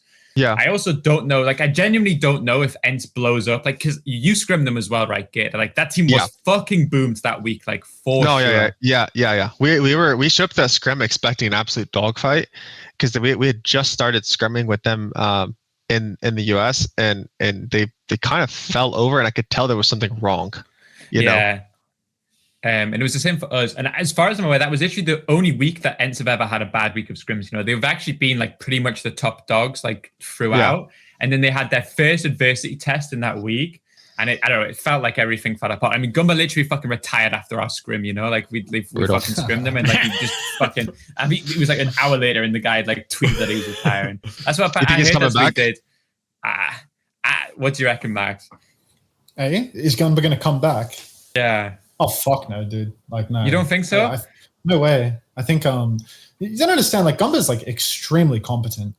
Like not just in Overwatch and cutting people. Like that's a very technically skilled individual. Like when he was in like season 1 of Overwatch League, like before all this AI stuff had really kicked off, like he'd made his own like computer vision program to like read the Overwatch. Like basically he'd made his own like Winston's lab, same as Baroy. Like I know this is someone that if he starts working in tech, like within a couple of years, he's gonna be earning a couple of $100,000. Like before he had his job in Overwatch, he had like a really good software development job, like something really stable. There's no reason for him to come back to this, especially when it's like he's been in it for so long. The trajectory to earning money, it's like never coming back. Like why would he ever return? Like you'd be fucking crazy if you actually have something you can do that will earn you money. Like why would he ever do that? I mean, he's won already. He's already won. Like he already beat the game. Honestly, like I mean that's it. There's not like anything he's left to reached prove. the actual accomplishment too. Like, he won the Overwatch League. Like what are you coming back for? Like come back to finish the job? Like he's already done it. Like, and it'll probably never be that competitive again. So it's like that was the peak most likely. Realistically. Yeah, I don't know. He won the final season of the peak competition. Like I'd be pretty happy with that. I'd be happy to never fucking launch the game again. Yeah, I just got a feeling. I got a feeling we see him again. That's what I think no one gets out of this. This game loves to suck everybody back in. No one gets out. Before you know, everybody's 35 and everyone's still been working for $1,000 for the past decade. That's not happening, dude. That's just not happening. Wow. Youth is getting away from us. Like, get out. Well, I hope I'm wrong. What do you mean? My bad, youngin. Silver right side of 40. Yeah, the right side of 40. People say that. What's like the EU players' thoughts on like throughout the year? Is everybody all in still, and everybody very confident that they're going to be around? I think so. I think one thing that people maybe don't consider is that like if you're Australian or American, the cost of living is substantially higher than in certain countries in Europe, right? So it depends on where you live, but there is like a lot of European countries where like And like for example, like Hattie lives in Poland. I think that like for the salary that SSG gets in plus prize pool, I actually think he's actually doing pretty fine in Poland. I'm trying to think like who else on the team. I think Austria. Like I think actually we have like the first world European countries, because we like Sweden's quite expensive. UK. I mean, I'm in Newcastle, so I do fine, right? Like Newcastle's actually pretty fucking reasonably priced, but I think some of the others like live down south. So I think it depends where you live. I think we have a lot of young players who live at home with their parents too. So like the money is like really, really, really passable in that situation. So I don't know. I think we'll see once it like after Stockholm, but I don't see any of my players like heading towards the door yet, at least. Fair enough. One player who has head towards the door is obviously KSA from Twisted Minds, who's headed out the Twisted Minds door, not planning to retire from what we understand, but has obviously left his team in a situation where they are pretty tankless. They still qualified, as they had, obviously they won first stage, so they had all the circuit points, so they still qualified. They had to do they didn't have to do some fucky things with the roster, but there was some weird situation where they'd maybe have to not play certain players to make sure they secure circuit points and stuff. But they make it now to Dallas. The rosters are still locked, so they can't use Kellen, they can't use Vigilante. So they qualify, but they're going to have no roster. Well, not no roster, but a non-competitive roster, essentially, for Dallas. So is this ultimately a wasted spot for EMEA? Well, yeah, kind of, right? Like, to be honest, I don't know if there's an EU team that goes instead of TM that doesn't end the same as what TM will end, like 03. I also saw like people saying, "Oh, it's like this is like an emphasis, like that the system is shit." And what happened in TM is like fucking like it's actually super not likely to happen. Like the odds of a player like this isn't like a clear like, oh, this is a problem where the rules is like, no, this player fucking left the team in the middle of the fucking tournament as their like only tank player. Like this is every team gets screwed by that, right? Toronto gets screwed, SSG gets screwed by that. Anyone would get screwed. Isn't that different though with the point system? The point system is what fucks everybody over with that, though, right? What? Well, not really. Like that's kind of. I mean, it's pretty likely though that one or two players start like after this mid-season tournament, and if they don't reset the points after Dallas, isn't it quite like a high chance that one or two people just dip on their teams and they have to get players with 0 points or something? Yeah, but I feel like as long as people are dipping in the rot like between seasons, which is what will happen, I think it's okay. I think what happened here is a player dipped like fucking after group stage, just fucking left, you know? So I don't know. I think like I can't think of a system which you can create, which if a player decides to leave just before playoffs, doesn't fuck that team. That's just, there's no like no points, whatever happens, unless you just have like a fully fluid fucking roster lock, or you just sign 17 players like Gunba. I think this just fucks any team. I think there is a problem where if they had won that match against Peps, they would have had to have intentionally played their manager instead of Lubda to avoid shifting their core roster from a KSA core roster to a Lubda core roster, because Lubda doesn't have as many points. I think there's something doesn't feel right about that, where the optimal way for Twisted Minds to play in this tournament was to either win one game, then lose really quickly, or win, but have to intentionally play their manager and their bench players to avoid anyone playing too many games. Like, there's something wrong about that, I think. But I don't know. That is how the core roster works. It's. But I think that's really, like a core roster problem, rather. It's not like a roster lock problem necessarily. It's just like a circuit point core roster problem more than anything. Yeah, it's the same thing. Like if SSG next tournament played, say they didn't play Sparkar and they played the other two, for more than what Sparkar played, then Sparkar's points would not count as the core roster. The other guy points would count even if he has 0 points. You know what I mean? Yeah. I think like the core system really weird. It's just silly that it doesn't like count your best 5. You know what I mean? Like it counts counts your majority played 5, but it should just count your highest 5. Like anyone that plays a map should get 4 points, or anyone that's on the roster should get 4 points. Maybe I think played a map is reasonable though, and then they should just count your best 5. But instead they do your highest played 5, which means if you actually play like the roster game and metas shift, like you have all of these like weird niche scenarios unless you've been on top of the points the whole time. You go. I was gonna say, or it should lock per stage. So you have like a core roster for stage 1, and then you have a core roster for stage 2. So even if you use different players, once your stage 1 points are locked, as long as those players are still on, or maybe those points should just be locked even if you do change player, honestly. Like, as long as it's still the same, like, minimum 3 players from that same roster, you should just keep all the points. And then that maybe stops these situations where you just get screwed out of transfers, or some people, like, Tree's a good example of a player who might come in and just be way less valuable than he would otherwise be because he's got no circuit points if they don't reset the points. Although the fact that the tournaments like scale upwards, I think does make like it like, even though we're in the lead right now, if we have 1 or 2 bad tournaments, then we won't qualify for Stockholm, you know. I think that like even like when we were working out all of like the scenarios for like stage 2, it felt like 9 times out of 10 it was like, if TM finished 2nd or 3rd in the last tournament, Pep's finishing 3rd would have been enough to send them. Do you know what I mean? It's just because it was the actual team that finished 1st and then 6th. Like, actually, in most situations, if you finish the tournaments at the end well, I think you'll just overtake those teams that are ahead of you if they do bad. Like, the system isn't perfect. I think especially in this like TM situation, this is like a different issue that if your tank leaves midway through a tournament, you're always fucked regardless of points and stuff. What do you guys think about hero bands? Who cares at this point? I mean, let some stuff happen. It needs to. I mean, I think it should be in at this point. I don't see why it shouldn't. There's no reason why it shouldn't. I think there was a few like super client takes I saw, ironically, from timeless coaches about how like the system is bad and how blah blah blah blah blah.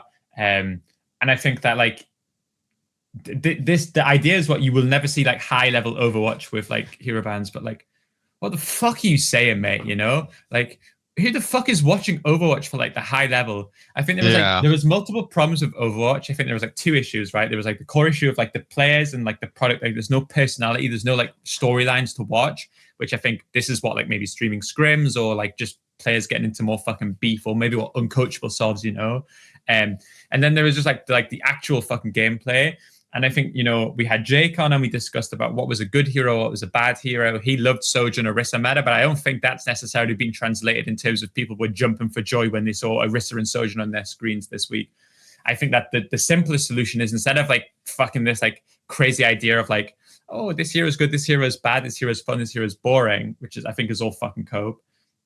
At least avoiding mirror matches as much as possible, I think is something that probably everybody can co-sign on is better, right? Like, don't you think that like no one really enjoys seeing like the 5 heroes against each other over and over? And I think that's at least what hero bands will accomplish, is you're going to get way less mirror matches in theory, I think. I think it's good. I did hear they went crying to the admins about it, and I think they actually got it unbanned because apparently it was supposed to be in for the Swiss stage, but then they got it taken out, I believe. But I think they're still considering doing it for the Saudi qualifiers and the Saudi tournament as well. So yeah, like it's funny because my understanding is that they like tease this like hero bands to all the teams. We said we should do it. I know ENCE said we should do it. I guess you said that we should do it, right? Toronto as well. Maybe Toronto did. I mean, of course, and the biggest HQ I've ever seen in my life. Yeah. The admins. That's funny. The admins actually specifically told me that it was mostly from the lower tier teams, and that they fucking idiots, dude. Yeah, no. Dude, if you're not getting paid in Overwatch right now, you should be so invested in just this game becoming fucking viable. Why are you fucking complaining about this? You are so fucking. I don't get that. No, I'm telling you, every single top team. I'm telling you, I have the DMs literally. He specifically told me that every top team from both NA and EU wanted it. That's why I knew you guys liked it. I just don't understand why you wouldn't want it. Like, it's the same thing we've been fighting for years, is to like make people find, like, I feel like that would make people want to watch the esport more. It would be very interesting to finally watch the esport, and there's a little something different about it. And now there's some hero bands, and there's a little like there's just like a little bit more like variety to it as well. And then on top of that, if you're a good player, every truly good player can play more than one hero, right? So why the fuck are you worried about one hero getting banned? Like, there's some of these shit teams, they really do have one tricks. Like, they're all actual one tricks. So yeah, of course they don't want that shit banned, but like, you want to make that shit interesting to watch. It'd be very, very fun to watch. You know? From a coach perspective as well, like I know like Gunba always used to talk about this on a coach stream, is the reason he liked the Korea map ban system where you get to pick the mode and the map is because, well, all of a sudden I can have way more influence on a series from like the way I draft and the maps I pick. Oh yeah. Well, if you can ban heroes, does a coach's impact in theory not go up because you have to solve way more problems quicker? Really tactical with which heroes you're banning on which maps and which mode. And there's like a whole new layer of the game almost unlocked. Yeah, it really it really feels like there's a lot out of your control, of course, but I really think that would actually like double or triple your impact on match day. You could actually have, I'm not even joking you, game-winning bans. Like I said, brain dev, like literally game-winning bans and picks, and you could really mind fuck the enemy team. And like you could truly use your roster correctly if you had just one ban per map at your disposal. I actually think it would kind of be insane. It really would. And then you could also, I think one of the good things about, I think good coaches, one of the like most important things is like knowing enemy teams' weaknesses as well. And I think all these teams just so easily to just exploit. If we just had like one ban per map, I actually think they would just crumble. It would look uncompetitive and it would look like chaos because I think it'd become significantly more one-sided if there was bans involved. I really do. Yeah, I think that it adds that layer of strategic complexity where it's like you can very plainly like counter-strat the enemy team just by looking at like what their strongest hero is, you know? Yeah. Like almost every team outside of like the absolute top teams have like at least one inflexible player, you know? So like you can basically punish every single team one way or another until you're getting to like these real top teams. I can totally see why people outside of like the absolute top vote were against it because, you know, people vote with like competitive results in mind. And if you're not on one of those teams that has like a bunch of really flexible players, of course you're gonna vote in the way that interests you. You know, it's the same as like when OWCS League you're asking, like talking to the devs for feedback, you know? It's like, you're just gonna talk about like what benefits your team, basically, what benefits your players. And I think this is the same situation. But fortunately, like for EWC, you know, like it's the top teams that are gonna go. So the top teams are actually gonna be the ones that, you know, like suffer from the system, and they're the ones that have flexible players. So it should be fine for them, you know? I think it's a bit delusional to say that it's going to make the games way more watchable or something like that. Like it's not going to have a fucking impact, dude. I reckon EWC is going to roll around and the viewership is just going to be kappa too, you know? Like on the low, I think that like the viewership for the whole EWC, there's a chance. Maybe they put so much money into promoting it that it actually winds up high. But it's like, don't you get the feeling that like, you've seen Saudi tournament viewership before, right? Yeah. Like, don't you get the feeling that it's like they're going to put all the money in the universe into this shit, and somehow it's still just going to have like the most cap of view count you've ever seen in your life? Yeah, I mean, because it's not one of these premier tournaments that has people already following the channel, you know? Like, when I used to watch like CS and stuff like that, like I wouldn't even go to HLTV or anything like that. I was just see on Twitch ESL channels and stuff, and you just see it at the top, you know. And 100K viewers, what's this? What if they just don't hit that like discoverability threshold, and they keep like changing between games and stuff like that, but they don't have the following of like a GDQ or something like that? I do wonder if it's just going to be like missing in action. And I guarantee a website like Twitch isn't going to go out of their way to promote this stuff, like because you know, unless they're getting the Saudi money too, like. Yeah, I also think Overwatch people in general, I think, have a weird relationship with the Saudis too, right? Yeah. Like I think there's a lot of people that just won't watch just because it's there and sponsored by them. But I do think they don't care about making money off it, which is the good thing. So they will probably blow fuck tons of money on advertising it and getting, you know, pumping up the viewership. And I don't think they're expecting any kind of return. I think they're just printing money for it. Yeah. I just think it's like a cap attack for Chris to say, like, how can you be against this if you have an investment in the viewership? It's like no viewer boots up the stream, looks at the comp at the top and says, I'm not watching this anymore because of the for sure it makes a difference. But I think over a course of a tournament, but it has to make some. And also, no, I'm so fucking right about this because if you were one of these separated from the average viewer, like separated from the average viewer. Forget the viewership stuff. But if you're one of these teams and there is loads of these in EU, and viewership, we're talking about viewership. Yeah, okay, but let me just say this, okay? If you're one of these teams that's like in like the 4th to 8th or like 4th to 16th, and you play Overwatch full time and you refuse to stream scrims and you refuse to like do hero bans and you're just so obsessed with keeping the status quo, you are fucking brain dead, okay? Like, you are so fucking stupid if you're doing this job full-time for no money and you are happy with just where Overwatch is right now and you're not open to change. No, but they are. They are, though.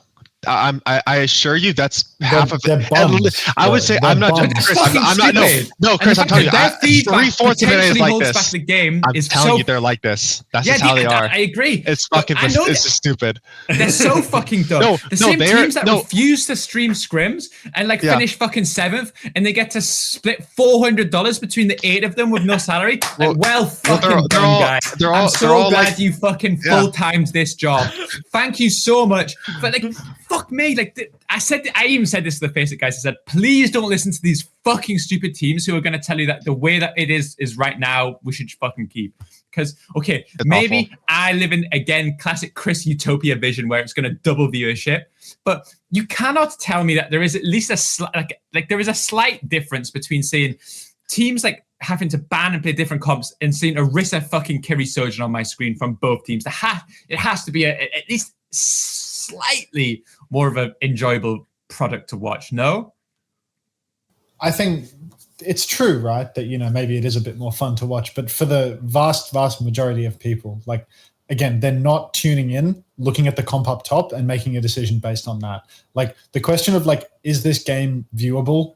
It's so much more than just like one particular comp being played, There's like literally a million reasons why it's fucking dog shit to watch this game, Like, it's just us as a spectator sport in terms of like games. Like, watch a game like Counter-Strike and it's dead simple, Anyone can fucking understand it immediately. Valorant gets a little more difficult, but at the end of the day, like, there's a spectrum of like difficulty to watch, and Overwatch is right at the fucking end of it, We are the hardest shit to watch because it's a bunch of small characters moving really fucking fast all over the place all the time. It's not a game that looks...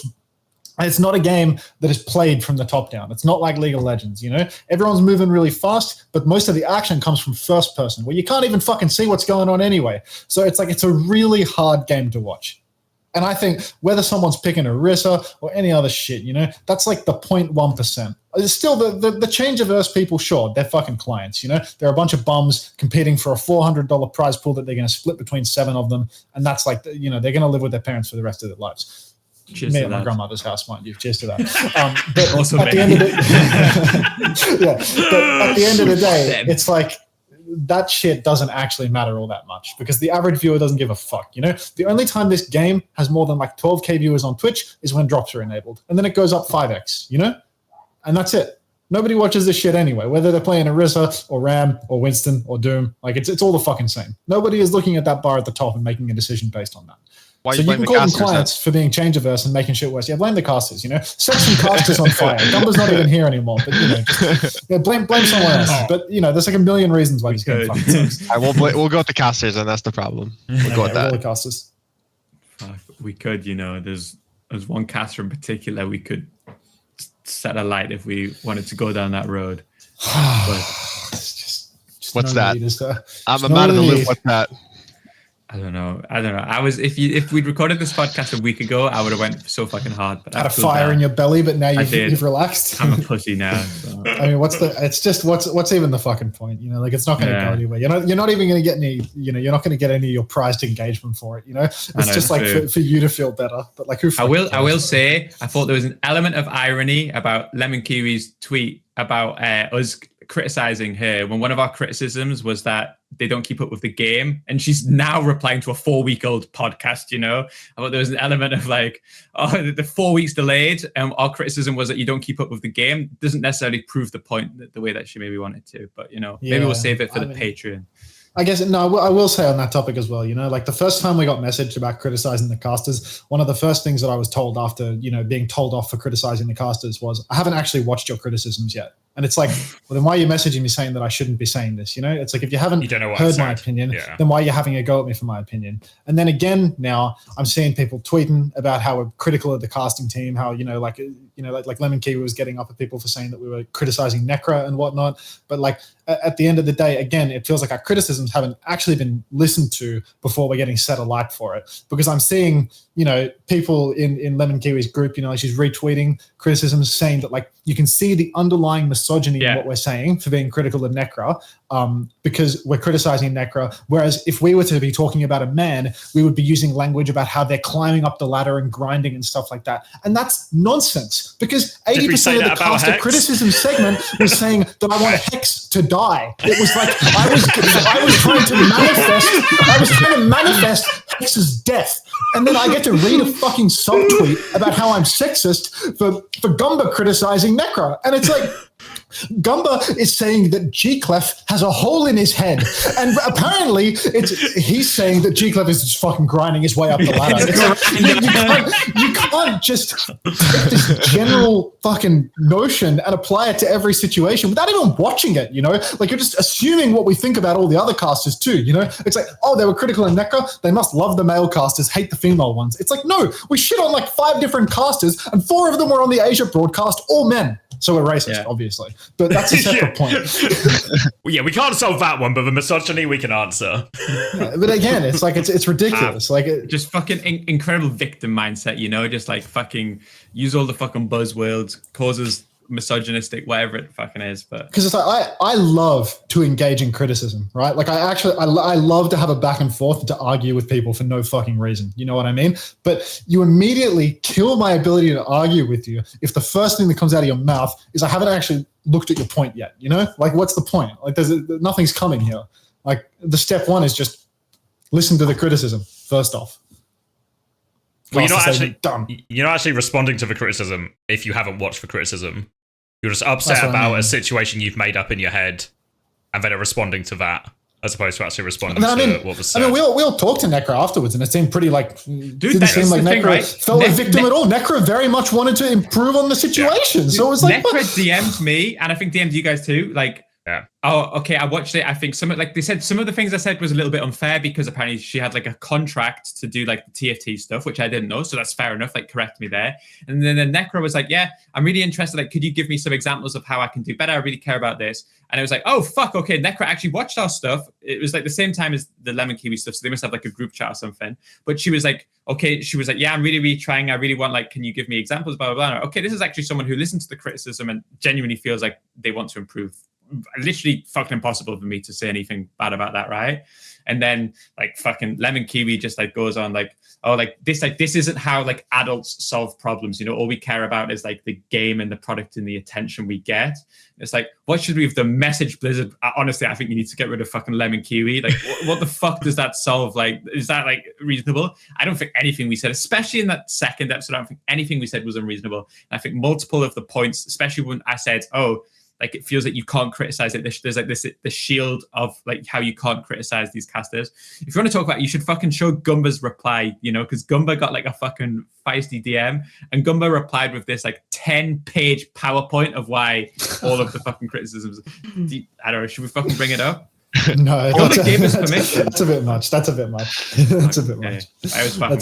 I wouldn't bring leaking DMs out onto the podcast. But you know, I do think said it was okay, but fair enough. Yeah, but you know, Lemon Kiwi did not, so that's fair enough. Maybe, but just at the end of the day, I think like, you know, if you want to engage in people criticizing you or whatever, you should at least listen to the criticism first. And I absolutely fucking detest being accused of being a sexist or being a racist or whatever by the same people that haven't listened to our criticism, you know? So to read Boopcasts or whatever, Booposaurus Rex, say that we're all sexist because we want to build up men and tear down women, it's fucking insane. Because if you just watch the segment, all we did was tear down a bunch of men, you know? Like a 4-to-1 ratio of men we tore down versus women we tore down. And I despise being called a sexist for that, you know? Like, if you want to call us a sexist or a racist, just take any 20-minute fucking Uncoachable segment. It'll be fucking something. Don't worry about that.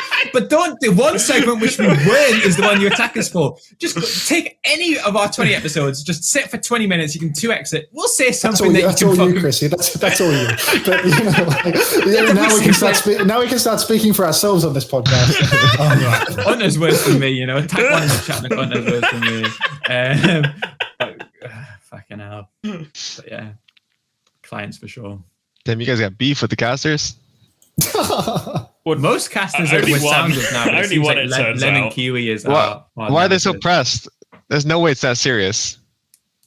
I don't know. Like, do you think? Like, imagine if we took the same approach when they on broadcast shit talk us as players and they always flame teams and because like it's their fucking job. Okay, it's the nature of doing a job where you perform in public, right? It's a performance job. It's stroke. Performance. It's literally performance. Like you have a job to do, you have to perform. If somebody doesn't like it, you're allowed to criticize it. I don't see the big deal is. Oh my God. Speaking of shitting on the broadcast, actually, I've got to bring up, I actually quite liked the segment of like, let's shit on people's backgrounds. I thought it was funny as fuck. It's like, I woke up one morning and I'm looking at like a friend's Discord and they're like, everyone's crying. They're like, why are the casters just shitting on Hunter's grandma's bedroom? And I was like, I was a little mad like when I read what people were saying about it, but I kind of came to when I watched the segment because that shit was low-key funny as fuck. But I gotta say, Zoe, it's like, you're going after the fucking off-center hooks on the wall back there. Go after the fact that I hadn't made my bed that day, you know, because I rolled out of bed at 3 a.m. and sat at the desk up until the point of the interview. But you're going after how my 91-year-old widowed grandmother didn't put the hooks on the wall straight. It's like, pick your battles, yeah? It's like, this is so clearly not the bedroom of a 26-year-old man, yeah? It's like, I'm living with my grandmother to take care of her because my uncle's out of the town, you know? So it's like, I'm staying here to make sure that my grandmother's got someone around all the time. And you're like dragging back the segment, like they're trying to move on to the next. And Johnny has said, Johnny says at the start of it, he's like, I think Andrew's living with his grandma. And then we're about to move on to the next player's degenerate fucking setup. And you're like, wait, look at those hooks. It's like, are you fucking with me right now? I didn't put the goddamn hooks up. She's 91 years old. Give it a rest. You know what? Maybe I should take some inspiration here. You know, like I should peel the hooks off the wall, get some eucalyptus oil or some methylated spirits, try not to strip the wood, straighten them up, put a new hook on. But fuck that. You know, this is her house. She can keep it how she wants. You know, I'm just coming here, which is why I have a fucking suitcase on the floor, mind you. But you know, forget about that. You know. I actually quite like the segment. You should continue to shit on degenerates. I think don't go after my grandmother. We should actually gas up some of because I actually think there's been a few things that they've done which I actually think are really good. I love the comms check. I don't know how you guys feel. The longer comms check, yeah. And I love that like Rojo called someone a fucking pedophile, and they didn't cut the segment from there, you know? Everyone is like swearing, and they're just rolling with it. And I fucking love that, you know? Because I felt when I heard Rojo call the enemy tracer a fucking pedophile, I thought, fuck, this is going to be the breaker, yeah. But this will be, but they kept on fucking rolling with it. I like the trash talk interviews that they're doing. I think especially with the coaches, I think that was good. I think even just in general, when they're getting like people on in the interviews and they're attempting to make it a little bit more spicy, I think that's all good. So I shout out to the fucking production. I think there was stuff they did this week, which I think improved the product compared to what we've had in the past. Yeah, I mean, I think not to like bring it back to Lemon Kiwi shitting on or whatever, because it's not really what I'm trying to aim for here. But it's like, you know, Lemon was essentially saying that like what we're doing, like it's not productive, you know, it's not benefiting the product in any way, and it's not how adults would go about talking about this stuff. But it's like, we all know for a fact the people involved in the production of the Overwatch show as it is, as OWCS right now, watch our podcast. People involved in FACEIT League, people involved in OWCS, they watch our show and they actually take our input. You know, it's like we talk with these people and we, to some extent, have like an ability to shape the show with our opinions, you know, whether that's ridiculous or not. I don't think that's a delusional take. So It's like, you know, before I went into my interview where they shit on me for my background, you know, it's like, the producers like, oh yeah, big fan of the show, you know, like we watch it all the time, really appreciate this stuff. And then like afterwards, after like they'd given me the opportunity to do that, it was like, that's sick, you know, they've put all of us on because we talk about the show. Like it's obvious that we care and it's obvious that we have opinions about how stuff should go. And they see we want opportunities to talk shit. They give us those opportunities. So I really don't think it's that counterproductive for us to talk about the product. You know, I don't think that there's anything wrong with what we're doing here on the podcast, even if, you know, especially when we get a guest like Gunba on, who is, you know, a few degrees of separation short from having emotional fidelity, he can be a little bit more mean than is necessary. But I mean, that is what it is. You know, you're interviewing the single most autistic man in Overwatch. No shit, he's going to say something mean. Did you watch the me versus Gunner interview? Nah, yeah. I don't watch EU. It was so fucking funny because Gunba at some point they said, oh yeah, he says, you know, white people suck at this game. The Koreans are always destined to win. And you could fucking feel that like the air changed slightly. Like Zoe and Johnny, they were like, oh fuck, I wish he hadn't said that. Like they were laughing at everything we'd said. It was just a little bit too silent after Gunba said, yeah, white people fucking suck at this game. That guy's got to watch his mouth. Like he's actually insane. Yeah. Although I saw saw like a screenshot of me talking about a cracker on Winston, like circulating Twitter the other day. Like, I don't know how that made it out. It was like when we got invited to that random scrim with Gushway in it, you know? Yeah. Yeah, I don't know. Sometimes we do that if we're waiting for a scrim. We just invite people who are in existing scrims to see if people will join. And we invited everyone from ENCE, and then Gushway was online and Madgen. So we just got this like super team. And Untner, I guess, got invited too. I think people in the like comment section like, this must have been an actual scrim. And it's like, no. I promise you, we were not actually scrimming against fucking Gushway and Madgen. Like the Madgen Gushway signings coming in. That wasn't the internal block we were going for. While we're fixing everything Overwatch related, should we talk a little bit about the FACEIT League as well? As it started on Monday, everyone is now, the format is basically there's a big old fucking round robin for 7 weeks where the top 16 teams are all going to play each other, and then it's not confirmed, but we think the top 8 teams go to like a top 8 playoffs, and then from that top 8, 3 teams will qualify for the Esports World Cup spots. So everyone started their games already. I guess one of the big thing at the moment is there's no way to watch a lot of these games except through co-streams and POVs. And that's, I think, causing a bit of a barrier to entry for a lot of people. Yeah. I understand why they don't want to cast these games, because I think there is a investment cost at paying and casters of production and observers. I think that relying on people to co-stream their games, I think, is good. I think the fact that we are not doing, like, we are not either, there is a system, right, where no one has to post their replay codes. So a lot of these games are going to happen and nobody can watch it or like can review it. And I think this is actually like a really, really big problem, because I think what will happen is if teams are able to play their games in secret and they don't have to share the replay codes, you're actually encouraging teams to not stream their games because there is a competitive advantage to doing so. So I think if the people from the FACEIT League are watching, I think the step one is you have to do what OWCS does and collect every single replay codes, because this is a fucking tournament. This isn't official. It's officials. People, yeah. This is not scrims. Like, there is no secrecy here whatsoever. If you make everything public, so other teams and other coaches and players can learn from it, or maybe like X can do content about it on YouTube, this is good for the game, because in theory more people will watch it. It like helps people engage, but primarily it's going to say, well, I might as well stream the games and make some money from it, because there is no reason not to. There was a TM game against a Peaks team yesterday which went like 2-1, which is like actually a surprise, right? This was the first time that Kellen was playing, the first time Vigi was playing. In theory, this should be something that people want to see. We cannot see it, and then these teams presumably are just going to hide the scrim codes because there's no reason for them to post it publicly. I think that we have to do something about that. Otherwise, just we're not like. I know that FACEIT League's profit model is different, right? Like, it's basically just fully reliant on signups as opposed to like the advertising in the broadcast segment. But you also have to probably assume that like players actively streaming this is going to have some form of slight trickle down effect. So I think that would be the one thing that like seems really, really achievable, just to have admins say you have to give us the replay codes after the game, and then make a big Google Doc. It should be really fucking simple. I think they'll do that. From my experience so far with the FACEIT guys is I've been very direct and blunt with them, and they actually take every bit of feedback, appreciate literally every bit of feedback, unlike the OWCS, who close our chat, our feedback chat. So they close the channels. Yeah. That's you onto like a new channel. They closed the NA. I don't know if you guys have an EU one, but you know how like the OWL chat, there used to be OWL chat where all the teams could talk in there. Oh yeah. There's essentially there was a chat too for the NA OWCS, and they essentially closed it down. The only way you can contact anybody in OWCS is through your individual team channels now. There's no talk amongst teams with the admins at the same time. So it's very hard to get anything done there. But the FACEIT people, they are very willing to listen, and they take feedback. They don't have some ego of thinking they know how to run everything perfectly in every single way. So it's actually quite nice with them so far. So I've actually been impressed with the FACEIT staff so far.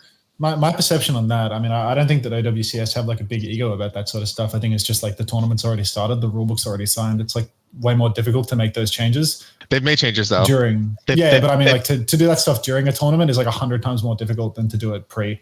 With FACEIT, it's like all this feedback is coming before it actually starts, before people are actually like locked in. I'd imagine like once people are like locked into the tournament, once rule sets are signed and stuff like that, it's going to be way more difficult to get any feedback through because it's already like the format is set in stone. Whereas for OWCS, the format is like pretty far from set in stone. It's like I complained a bunch about the circuit point system and the way that like you're negatively rewarded for going deeper into the bracket. Like you need to play your bench players more and more and more the better you do in order to get points. And they actually changed the rule set based on that complaint. I'm sure I wasn't the only person that complained about it. Yeah. But this is OWCS, right? Where I was like, it's insane that like if we go deep into the bracket, we need 6 maps instead of 2.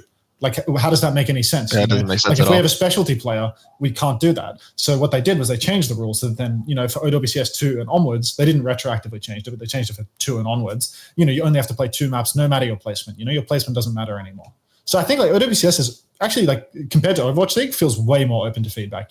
Maybe it's different because you're Gator and you're a fucking asshole and nobody likes you. But at least from my perspective, it's like it's been pretty good like getting feedback through. There's not as much flexibility as I'd like on account of the fact that rule sets are signed. There's only so much you can do. But I found it good. But the FACEIT League people are like, I think they're so open to feedback that it scares me.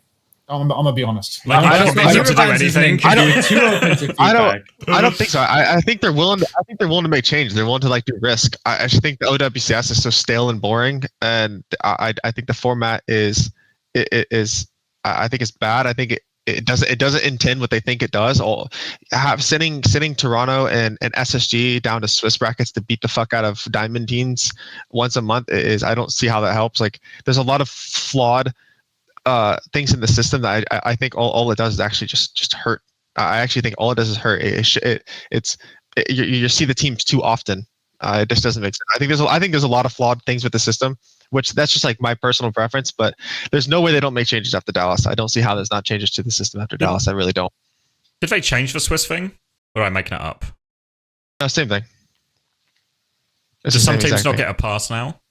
No, there's no passes at all. Maybe I made it up. There is no the OWCS stage 3. I thought it was. Is it the top 4 get a pass? 4 don't have to play Swiss. Since when? I don't know, like a few weeks ago. You don't have to play Swiss next stage. Oh, for the stage 3? Yeah. I mean, that's fair. Oh, but we do because we didn't make top 4. Yeah, you didn't make top 4, so you're back in Swiss, Hunter. Have fun, buddy. I'm so jealous. That's fucking good. Is it top 4 on circuit points or top 4 placement for the second tournament? Because we're 4th on circuit points, I think. Ooh, actually, so points.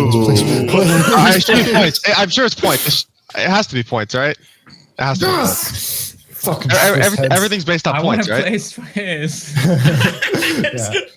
Should I try and take responsibility for saving the FACEIT League sign? I was about to segue into that. I think of the long line of this podcast, saving the game, Hunter suggestion of content creators, the fucking signups for FACEIT League were so much better than I expected. Like 10 times what I was expecting. When we did the podcast 2 weeks ago, we were on like fucking 10 teams confirmed and half of them were like paid for by FACEIT. What did we finish on across all regions? Like 260, something like that? Yeah. That's a lot. For clarity for the viewers, like when I say that I was a little scared about like how open FACEIT was to feedback, it's like I know these guys were messaging, like lots of different FACEIT employees were messaging, like literally everyone with a pulse on twitter.com to see if they had an opinion on what could be done about the FACEIT League signups and asking why the signups were so low and stuff like that. So I got just some random guy that I'd never talked to before reaching out to me, asking about it, asking if I was going to play in it because like they clearly don't really know who I am. But I started talking with them about it, and I was like, I just describing we've already discussed FACEIT League at length on the podcast about what I thought the problems were. But basically, I said to this guy, it's like you need to get in touch with every content creator that you did for the pre and give them an incentive to promote it, So if you could have like some sort of promo code system or referral system where the content creators are going to get a bit of something back in order, like in exchange for promoting your league, then you're actually going to see signups then, because no NPC is going to see your random ESL post and be like, I'm going to sign up. But if they see Defran tweet it, like Defran, use my promo code for 10% off, like they're at least a little more likely, So you need to mobilize like every single contact that you have and then actually give your content creators a reason to tweet about you, because otherwise no one's going to try. And I actually did it. Like the guy says to me, he asks me like, do you think it's viable for us to get a referral system working in the next 2 weeks? And I'm like, mate, I don't work for your company. How the fuck would I know whether you can do that? It's like, what do you do? It's like, how did I do that? DMing me on Twitter 30 minutes ago. Like, how would I know whether or not this is feasible in your systems? But then it's like a week later, they're actually doing it. It's like I had a second person reach out to me like maybe 2 hours after that conversation being like, hey, how can we get in touch with everyone that plays pro Overwatch? And I'm like, I don't know, go to the OWCS Discord, I guess. But it was just insane that like I had these two people reach out to me and then like a week later they've actually done it. Like I had zero belief that they were going to do it. There wasn't a lot of time in reality, right? Like was it like 2 weeks? Yeah. They must have already had the system. Like it must have already existed, right? Because if they'd mobilized this like a week or two earlier, then I actually think the signups are probably even higher, you know? Like I think that like the fact that we got all of these teams in and paid for within literally a fucking week of like canvassing with like content creators, I think it's super fucking good actually. I actually think there's a chance that we get a season 2 now. I don't think that this like system is maybe necessarily like dead on its feet. I think we just need to, like I said, we should do a slightly better job of making sure that people know when it's on, so that we can get more people streaming it, and so that people who didn't know do know. But I think actually definitely surprised me at how well it did. I thought we would have like 60 teams max. Not even. I think to be fair, the hardest problem right now is just because of the nature of these games is, I think it's like Tuesday and Thursday are the default dates because you get 2 matches a week, but you can reschedule them as well. But what that means is it's just a little bit hard to keep track of who's rescheduled their games. Have SSG rescheduled their games? Have Luminosity rescheduled their games? When's the match happening? So I think in a similar way, you know, like OWCS do a bit of a better job of this, of being like, hey, go watch this co-stream now. Hey, if you want to watch Luminosity play, go check out Dante's stream. If you want to go watch Students of the Gameplay, go check out Rack's stream, or this channel's covering that on that. I think they could do a better job of that, and that would help a lot of people. But I've also told that to FACEIT, so maybe by the time this podcast is live, that exact thing might even be happening.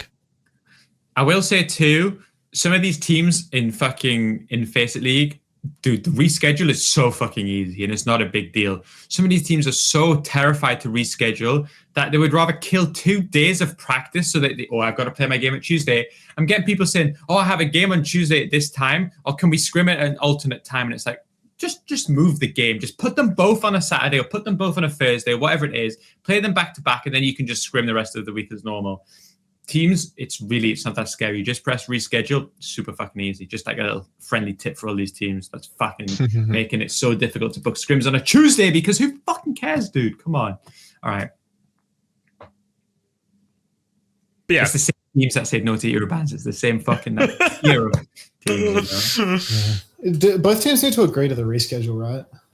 Yeah, but like I'm seeing teams who are like, this is just our game time, and I'm simply, we can only play it fucking the exact time on Tuesday. I was like, there's no way that's true.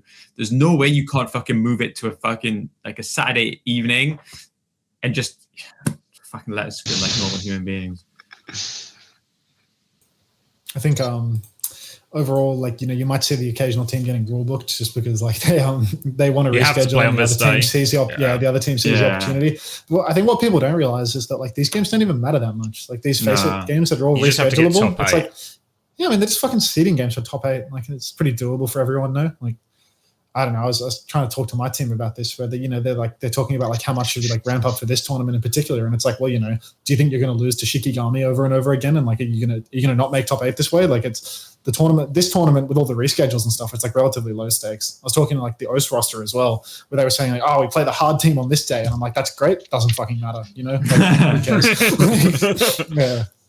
Well, this is more just like, I don't really call it. This is more just like a lot of nice games. You get to see all the top teams play. And it will take you right up to Dallas and beyond. So if you want to, so it's just like a good filler for the lead up to Dallas, honestly. But yeah, from a team point of view, if you can't get top 8 in the region, you're probably not going to get top 3 in the region either, right? If you're struggling to get top 8, so you're not going to the World Cup. We had a match for Shikigami today, actually, and they didn't reschedule with us. We were forced to play today. No, I had to play. Me and Nero played. Did they refuse to reschedule? Bro, me and Nero had to play support. Shikigami. That's the smart thing to do. Don't let these big guys reschedule. Take the default date and play against Gator. All I'm going to say is I Ajaxed and we still won. Just know that. This is the thing where like I noticed this a lot in Collegiate, you know, and it's like, it's actually fucking unbearable. Like, because there's like so many different matches across all of these different tournaments, right? And you'll be versed these like absolute come low teams where it's like the team has a 0% chance of beating you, right? But like at the end of the day, we're the assholes, you know? Like, we play these matches and we dominate all these teams of people that are just like playing for fun and stuff like that. And it's like, we're always the team that needs a reschedule because we have other like comp commitments and stuff like that. Anytime we ask anyone to reschedule, immediately they say no. Oh, sorry, our students are really busy with exams. Everyone's busy with this and that. There's no way we can reschedule. Like last week, we had to like juggle OWCS groups with these like different collegiate match groups with this other NACE qualifying match. And the team that we were versed for NACE to qualify for this LAN in Florida that they just lost at, like they refused under any circumstance to reschedule by even 15 minutes. It's like the match is at like 8 p.m. at night, and these motherfuckers are like, students are so busy with exams right now. It's like, fuck you. Like you're just so obviously trying to DQ us, like so blatant, and people just won't make any adjustments. It's so insane. Like I get that, you know, you're expected to show up at the match time, but like when the match time overlaps with 2 other tournaments at the same fucking time and teams won't reschedule for you just because they know they have no chance of beating you, no chance whatsoever. And the only way they can beat you is if you don't make it to the match. Like fucking insane. I'm all for it. Rulebook needs big idiots. Make them We play. were playing Collegiate and Vision is tabbing out every 30 seconds to do the next bit of the hero pick and ban. We're like stalling on the FACEIT website. We're like, oh, sorry, admin. We picked the wrong roster for map 1. Can we restart the draft? Because we don't want to get auto DQ'd. Like, it's fucking insane how tight they made us fucking play it just because they wouldn't reschedule. Like,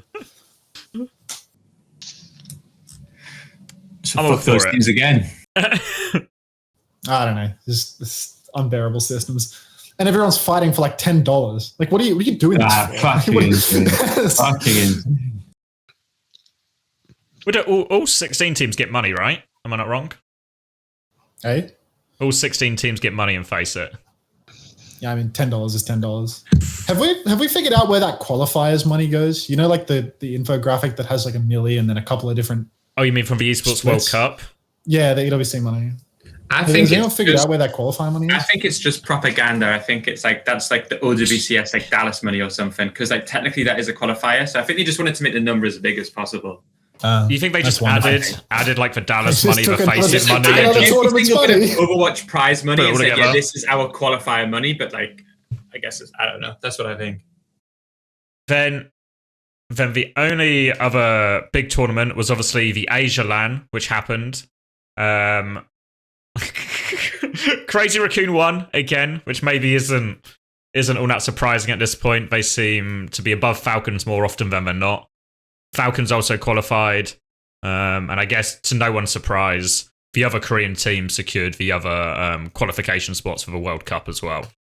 So FTG and Yeti are both in.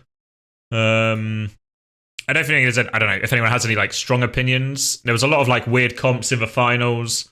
There was I don't know. Felt like Heesang had a kind of monster game. Jumpin played really well. Lip played really well. All the people you maybe expect to play really well did really well. Is Falcons finishing second a massive failure for them? Thoughts? Since they keep losing to them, yeah. Because they shouldn't, like, with the resources that they had at the time they had, should they not have just killed that fucking region dead the same way that we talked about Toronto? Or is it just like... Yeah, I think Falcons is in the same situation as SSG in Toronto right now.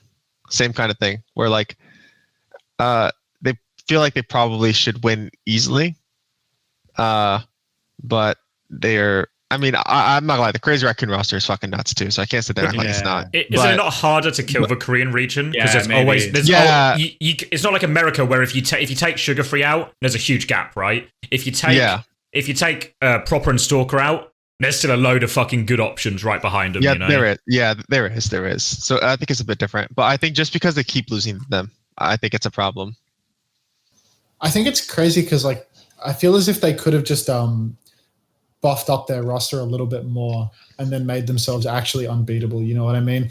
Like if Falcons wasn't hell bent on having Majed on their roster as a 7th and having like 17 coaches or whatever, then they could have just done like if they actually wanted to make this roster in Korea, they couldn't possibly lose. You just need to hoard talent, right? It's like you get Proper, you get Stalker, and you get Lip. You get Fielder, you get Shu, and you get Chio or Chorong. Like you just need you need to take Shu from the opposition, and you need to take Lip from the opposition. Is kind of like what would Gunba have done? That's what they needed. Gunba would have hoarded all the talent. But that's what I mean though, because that's the only way you can actually make a team in Korea that can't lose. Those players want to beat Falcons. There's a difference. They probably want to make 6 figures in salary more than that. If Falcons offered them the Falcons bag when they made the team, those players. That's fair. Falcons for sure. But their roster building vision was like, let's get an absolutely fucking insane bonkers team plus Majed. And it's like you can take Majed out of Korean tournaments, or you can take Shu out of Korean tournaments. I'm probably taking Shu out of the opposition just between you and me. Sorry, sir, but you know what it's like. It's way too hard to make a Korean super team that can't possibly lose because there's just too many fucking good Korean players. Yeah, even FTG looks, as much as they maybe had a bit of a spook against DAF at one point, they actually still look really legit. Went 3-2 with Falcons. I can't understand that, dude. How does DAF go to 5 with FTG? Like, what is that? I didn't watch the match of Thailand holiday, but new Diva comp was fucking working. The Diva tour comp, the Diva, nothing they can do. It's too good of a hero. It has to be picked. People don't realize yet, but it's actually been a Diva meta this entire time. Everyone's just a bit slow to adjust. I'm not gonna lie, their Korea region is so boring. I see why there's a region lock. I actually just don't give a fuck about it. It's actually I know those teams are good, but I don't fucking care. On Korean Uncoachable, that's what Rush always says. Like, it's so fucking boring to watch the other regions. Like, I can't stomach it. It's like actually like no one fucking cares outside of their region. Like we get at least we get 10K viewers without drops. They get like 500. I mean, their viewers are on a different website, bro. Their viewers aren't even on Twitch anymore, so that can happen. But I mean, at the end of the day, like people want to watch their national tournaments for the most part, unless you're like Australian. It's so fucking bad, like there's just nothing to see here. But people are generally motivated by some sort of like national interest or like proximity to the scene. So fair enough that Korean Uncoachable doesn't want to watch the fucking shitty North American contenders matches. Koreans are the most boring players as well, like literally the most boring.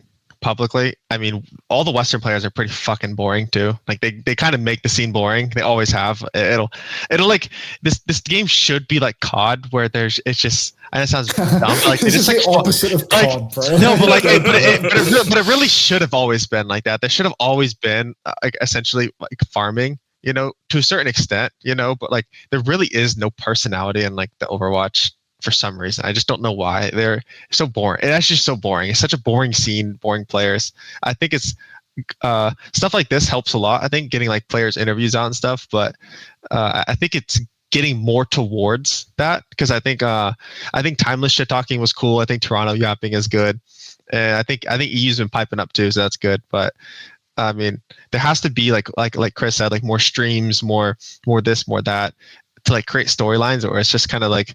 It's just going to be like another Korea region, but within your own region. So to be fair to the Asia Land, they did do those like, I guess you call them like, like the classic Apex videos they did where they do like a team interview and be like, let's ask Daf, who you scared of on this team or that team? And Daf just spent the whole interview just being like, we'll just fucking 3-0 Varel again, just shitting on Varel incessantly. Yeah. And it also gave the Korean players a chance to like talk as well. And they do like the coach interviews as well before the match. Which kind of similar to what you and Cass did and what Chris and Gunba did, except they do obviously they have the luxury of having a LAN, so they did it on stage. To be fair, it's mostly super boring when it's not Moon and Krusty, because Moon and Krusty are the only ones who ever like actually have an interchange that isn't just like, I think my team will do well today. We've been working really hard. Yeah, I hope we win. I respect everybody. They tried hard, but we've also tried hard, so hopefully we will win today. It's like, okay, great. Let me hear this about 8 times before the end of the day. But like the Krusty and Moon ones, I think were actually good exchanges. So I think it's like everywhere's leaning a little bit more towards that, at least. I wish Western players would shit talk before matches. It would be so much more fun. But the only times anybody yaps is like right after a win, after they've been silent. And then they quote retweet you who did shit talk before, right? Yeah. I remember getting done by fate for that one, actually. Do you remember when we lost to Shanghai and Hawaii or whatever? I remember I talked some smack about the APAC region in a Hawaii tournament in 2021, and then we lost to fucking fate, and he's like Insta on the fucking Twitter. Like, I got absolutely crushed by Korean Twitter, like 10x ratio by Koreans. That's awesome. It's really awesome. I do think like people. How did your interview with Cass go? You know, I didn't watch because I missed everything. But your head-to-head coach interview with Cass. I mean, Cass was he was just pretty much a Korean coach. We were working hard. No, just so boring, right? We're working hard. We think we're the best team. Our roster's so strong. We're so confident today. If we just make some changes, we win. I don't know, some shit like that. Something like that, yeah. That's really cool. I thought Cass did okay. No, was Cass? I thought he brought more. I was expecting Cass to be super. I thought he was. I was hoping he was shit talking me. Like, oh my god! Like I've known Cass for years, man. I thought he was about to just start flaming the fuck out of me. I was really hoping you would. I really was. Have it in him, like, what was what was it? There was one where I can't remember which way round it was. I think it was like Krusty to Moon, and Krusty just basically called the other team ugly. He was like, "Oh yeah, they're really ugly," and then like Moon was like, "Well, this team looks like they would be good at Overwatch, if you know what I mean." That's fair enough, actually, looking at the Korean culture, because the more championships you win, the more cosmetic surgery you can afford when you go home. So those guys, like, you look at someone like Krusty, it's like that guy walks up on stage, and it's like he's glistening from his like $1,000 worth of skincare routine. He has a fresh nose after every championship win. It's like that actually makes perfect sense. You look like a winning team in Overwatch. It's like those guys go home and legit, the second they get a paycheck, they put it into cosmetic surgeries. That's fair enough. That's awesome. Good shout. So then, do you want to talk about, obviously we got our top 8 for Dallas. Do you want to talk about the actual Dallas event itself? Because we got a bracket as well. We bring it up. Bring up the bracket. So obviously the 2 Korean teams have been split. There was a lot of curiosity, I guess, about how they exactly would seed for 2 different regions. I guess in essence, EMEA has been seeded above North America because they're on the Team 2 side of a bracket, and then the American teams are on the Crazy Raccoon side. Nice. But I don't know. Both, to be fair, both sides of the bracket look pretty fucking hard. No, very few easy games, maybe outside of Students and TM. Yeah. Yeah, I mean, I feel like the way they've designed this bracket was clearly with like the intention of like avoiding like inter-regional games. So it feels actually like it's gonna, like, assuming the bracket plays out the way that you expect it to, it does feel like it will be like, I'm not sure we will play an EU team this entire tournament. It actually looks like it would need like ENCE to maybe upset Toronto or M80 or something like that. Like for me, it looks like if we lose the Falcons in the second round, we'll probably play against M80 if I was to guess. And then the winner of that will play against ENCE vs Toronto. But that's good, right? Like that's actually probably the most important thing for an international tournament, beyond just like seeding what's fair, is that like we don't see NA versus NA and we don't see E versus EU. We see like matches which we haven't seen before. It feels like that bracket is going to accomplish that goal. So yeah, I don't know if I would necessarily change it too much. I mean, our bracket's a little weird, but I don't think there's anything you can really do about it. That number 1 and number 2 NA are on the same side, but I don't think there was any situation in which somebody wasn't going to end up on the same side. Right? Yeah, well, it's 3 of each, because the same thing's happened to EMEA as well, right? Essentially. Yeah. I think what they've done is they've gambled that the Korean teams are going to win these games, because if they put them on the opposite side, it would mean that in the losers bracket, we would play ENCE quite early. Whereas here, like for us to play ENCE, it's like, it has to be like a top 4 game or something. So they've effectively gambled that the Korean teams are going to win. And then if the Korean teams do win their first games, then you don't play any rematches. So obviously, if you guys upset Crazy Raccoons, then you'll play against Toronto, and then their gamble didn't pay off. The same with ENCE and Falcons. But assuming I think your bracket is really good, though. Yeah. I actually think you guys, I mean, you have a free first on win, obviously, and then Falcons they don't seem very unbeatable. They really don't.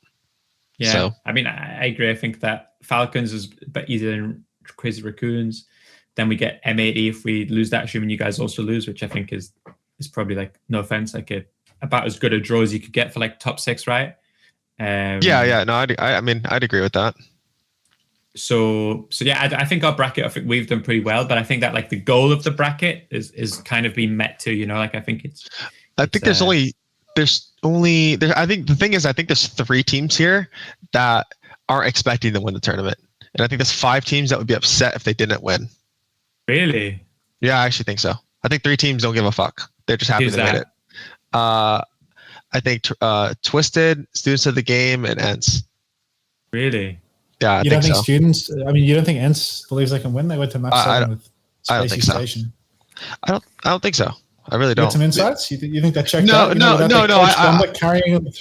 don't know. I just think I don't know for sure. But I also have a skewed like opinion of them as well.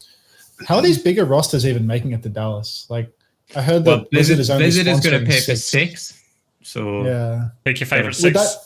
If your Koreans were not in North America, would you have had to pay out of pocket? Because I know what happened for the Pacific tournament was that DAF had to crowdfund money to get Dank, their Australian player, over because Blizzard said that we're only going to cover 6 people, but the cost of a flight from Singapore to Korea, not Australia to Korea. So you need to pay the difference for that as well. So DAF literally had to crowdfund to get their 6 players there because Blizzard wouldn't even cover the cost of 6 flights. I don't know why they let imports if they're going to do that. That doesn't make sense. That's what I mean, right? I think that's the whole point of doing up 2 imports is because of is that what would happen? I mean, I guess it won't matter for you guys because you guys are already in America. But I do wonder if that's what would have happened to you, sure. where you would have had to pay extra because you know the flights are not the same; they're not comparable cost-wise. Yeah, I think so. It would have been something very similar to that as well. and we think our esport isn't dead, dude. They can't do one fucking flight from Australia to Korea. Like, yeah, I mean, 6 people. What does this mean? Oh, okay, never mind. I was going to say, like, if we made Dallas for Luminosity, you know, it's like I would have been on my fucking hands and knees begging the college or Luminosity to pay for my flights over, right? Because it's like we have 7 people on the roster. So you're already paying for one anyway. We're already over the Blizzard accommodation without me, without any of the staff, without anything, right? So like I'd be fucking begging God knows how many people. So thank God we didn't qualify for that. That's a headache out of the way. You're well played. Yeah, no. Well, there's also this weird problem as well, whereas if you get 6 people in the Blizzard accommodation, then you've got to have a player and a coach and another coach just in like another hotel potentially, just somewhere else. Like it just makes everything a more scuffed experience for everyone. I would definitely rather be in a separate hotel to a bunch of 19-year-old gamers. I think that's fine. Saudi's covering 7, which I found actually like an odd number, which is interesting. Big money. Yeah, I know. It's weird they're doing 7, not 6. World Cup is gonna like. Do you think they're gonna put you up in like the best hotels? Because I feel like there's like. No. You don't think so? You'll be in an all right hotel. I think there's like. I think it's be all right. I think it's be okay at best. And I think they're gonna offer like dog 5-star to be like the greatest esports experience ever. No, dude, there are some horror stories from like Saudi E-League participants, you know, like when you go to Saudi E-Leagues, you actually just like flip a coin on whether you're just in the worst shit imaginable or somewhere really nice, you know, like when Psycho went with Rock, he just got like the golden treatment, you know, like he's staying somewhere really nice. He's getting like treated like a king everywhere he goes. And then there was the team that had like Marvel and Iris on it. And they had like 9 people in a 1-person hotel room sleeping on the floor with 1 toilet, you know? And it's like, what the fuck is going on here? It's like I got sent pictures of their accommodation, and it's like there's a team of I think they had 8 or 9 people in there because like for some reason their Saudi E-League's roster had 3 Koreans when the cap is 2. They had 3 Koreans flown out, and it's like, oh, we spent the whole budget on another player that we can't even play, so you're all just in 1 hotel room. And then like after a day or 2 they changed it because they realized how absurd it was or something. But it's like for some of these tournaments, like for SEL especially, like the orgs that were participating, it was like the level of like management quality was so bad. So like there is like a real chance that, you know, if it's like anything like SEL, that you could just like low roll and get some absolute fucking disastrous situation where it's 9 people to a bedroom. But maybe because it is EWC and there's like FACEIT I think you get a bit of a red carpet, a bit of a red carpet rolled out. I think so too. I think there is like a lot of the goal is obviously like to present this like as the premier esports tournament. So what they don't want is like Faker to be on his Instagram tweeting a picture of like T1 on the fucking floor of a hotel room. You know? Like what they want is like for players to organically tweet, holy fuck, like look at this massive fountain that's in my fucking lobby, you know? Yeah, that's what they want. So I reckon we get some decent hotels. Well, we're only That's fair for that. We're only there for a week anyway, right? In theory. Hold on. Yeah. It's 1 week. Week 4. Yeah. So let's pray for that. We'll get some nice details. End of July. Yeah, it'll be end of July, I think. Yeah. And then, is there just a few probably like rumors and gossip in terms of like transfers to maybe round us up, unless anyone has anything about the Esports World Cup, the actual main event itself? No, I think we're making good time today, boys. We're not that deep into this. That's what we said last time, and then we went on for like and then Hunter had to quickly save the entire FACEIT League. Oh yeah, well, I mean, it was worth time well spent. It was worth, yeah. So I guess for some of the big signings, I guess obviously TSM returning to Overwatch and picking up the Timeless roster, and also with that has come changes to the Timeless roster as well. Let me get it up. Is it only one change? No, open it out. It's just open it out. Just open it, yeah. And I don't think that's like them kicking opener or anything. I think it's just I think it's just opener didn't want to play the American times, you know. Got that immediate demotivation from not making the tournament, and it's like, holy fuck, playing American times as a Korean, high ping, shit time, this sucks, you know. Yeah, it's cancer. That's the especially what happened to Gunba too, dude. It's the same thing. One bad week of scrims. No, I mean to be fair, like the time zone stuff, it was like that was the first thing that I thought like at the beginning of the year was like the main reason why I thought like at the start of the year that I was just like hands down going to quit was because like I didn't think that there was a way to have a job in North America at all. And I refused to even try for EU, you know? Like, I think that I have more friends in EU than I do in NA. So, like, I think my chances of getting a job in EU was probably better overall. But I would not work in EU under any circumstances because the times are just too bad, you know?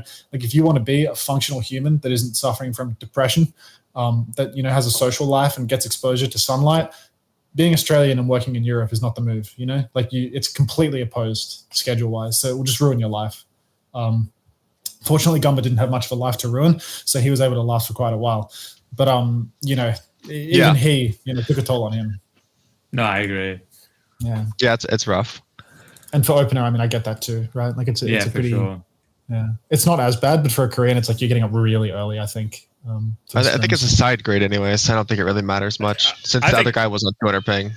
I think Maple's actually played reasonably well every time I've seen him on Pip. So I think it's like a really fine signing as far as it goes. Yeah, he's good. He's not bad. Maple's like the rocket of Lucio. He's like kind of Loki next up, you know, like he's got that dog in him. He's got something. And then he's played well in matches too, actually, I'm pretty sure. So when he's not Ajaxing, he actually does heaps. Like, yeah. When he's not dying to 97% to Pelican and Map 5.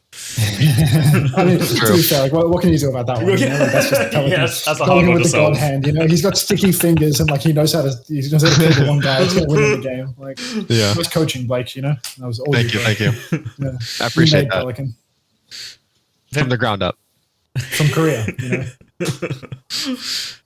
Then the only other actually significant change with this roster is they've done a shift in the coaching staff. Now, Capitology has been announced as the head coach. He's now the big dog. Tensor was originally head coach, is now the assistant coach. And there's been a bit of a, I don't know about the internal power struggle that's happened, but Capitology has wrestled control away and finds himself in control of TSM. That's awesome. That's just awesome. Actually, that's good. Actually, clearly the direction of the team under Tensor last stage wasn't good enough, and there was only one man to save the fucking job. Yeah. You can only have one chef in the kitchen. There's still a T, you know, like that's a T. Yeah, that's kind of important. The T's held strong. Yeah, the T.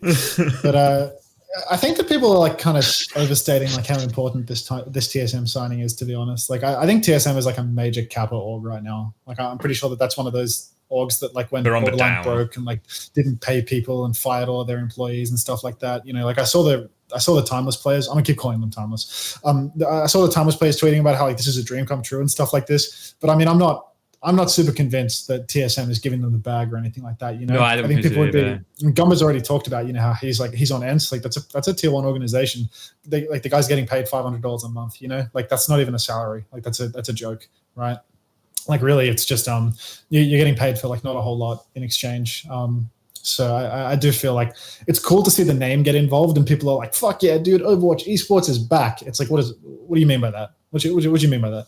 Like a Twitter account associated itself with the team, but like what is anyone actually getting from it? You know, people always always like to draw the comparisons of it's like, oh, they look at a big prize pool or they look at an org involvement and they're like, we're so fucking back, baby. It's like we had 20 teams full of people, full salaried for a full year, that like more than anyone is getting paid right now other than Falcons, you know, like the comparison point is so fucking far from even the worst year of the Overwatch League. Like it's not, this is the opposite of we are so back. It's like we are dead in a ditch and they've put like 5 feet of dirt over our heads already, you know, like there's nothing, bro. I think it's kind of risky for them to sign too, because they were definitely the next team to get signed, right? Like if anybody was to come in, they would be the next team to get signed, right? They're definitely third best NA for sure. 100%. What are they waiting for, bro? It's hard to sell yourselves when you don't even make groups. Like they got. That is true. No, that's true. I mean, that's fair, but the students of the game are probably easier to market themselves right now, right? Because if you're like an org, you can just be like, well, we're the top 3 team, we've got the Dallas sport, you should sign us for the Esports World Cup or something. I mean, if they show up at that Dallas lane without an org, then you know, it's quite obvious nobody wants in, right? Like those guys they have to be desperate at this point, right? Like somebody could just throw shit at the wall and they'll probably sign. So, I mean, PGE's stream viewership will probably make more for himself than that whole team will make if an org signs them. You know what I mean? You're saying like, PGE should sponsor the team? Signing to an org basically provides people with nothing, you know, and like you generally have to sign over a percentage of your prize pool as well. So like you really need to do the maths on like whether it's worth it, you know. An org offers you like $500 or $1,000 or something like that to sign and use their naming rights, and it's like, what do they want in exchange? Like how much prize pool are you going to take? Yeah, true. Yeah, it can quickly become not worth it. It's actually better to be orgless if you're like not going to do well. I mean, if you're going to do remotely well. It's one of those things that it always looks better. The optics always look better from the outside because you start to see all these names. And now, so if you look at the top 8 or whether you look at the NA tournament, you're something, oh, there's like 3 or 4 orgs here. But then if you actually went through those orgs and said which of these orgs are paying a full-time salary, you probably cut it in half again easily. Yeah, I mean, if not by more. It's 2. I mean, there's only 2 orgs paying full-time salaries in the game, isn't there? Maybe Crazy Raccoon is paying well as well. Yeah, actually, they could be. If you just I would have said Falcons in Toronto. Yeah, that's it, right? They're not paying much. Bugger.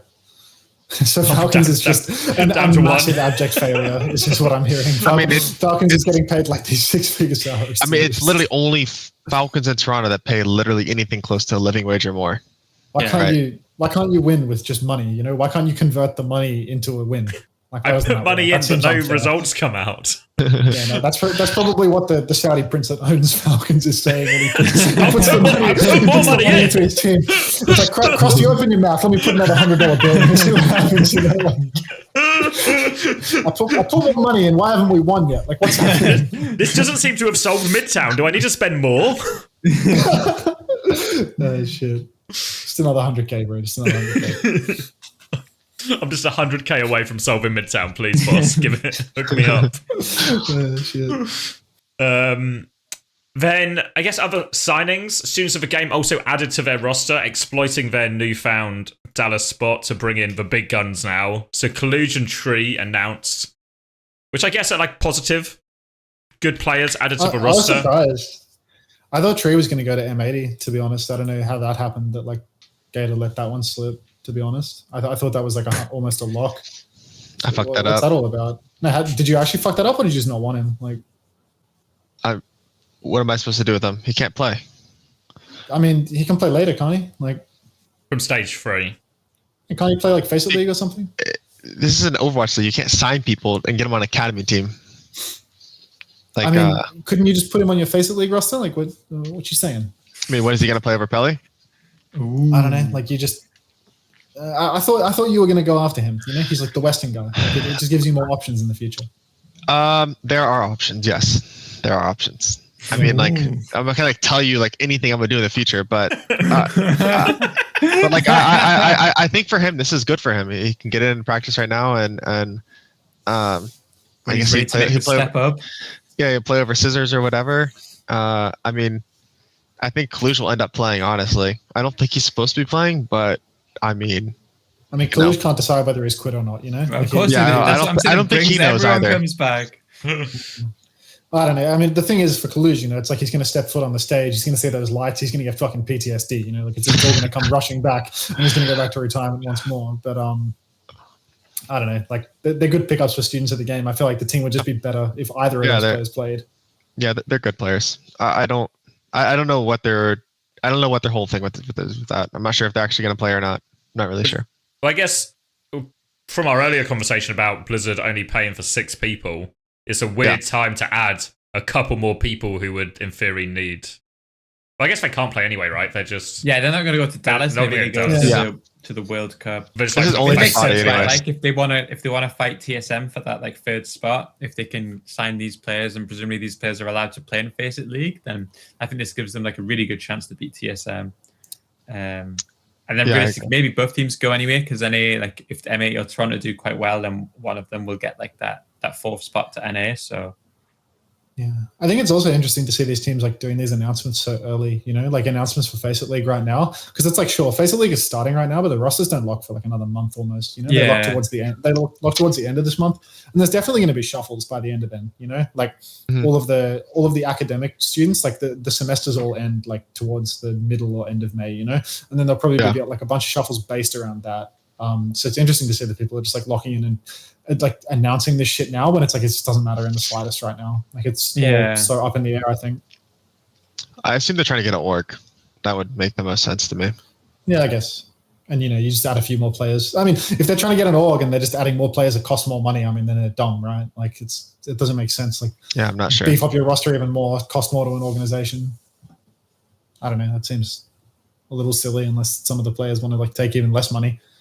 Instead of getting fucking $500 a week, they get $300 a week. That's insane. I mean, a month. That makes sense. My bad. Where did you get that job offer from? Hook me up. Yeah, for a second there, I thought I was talking about a day's wages. I got really confused. Like, Jesus.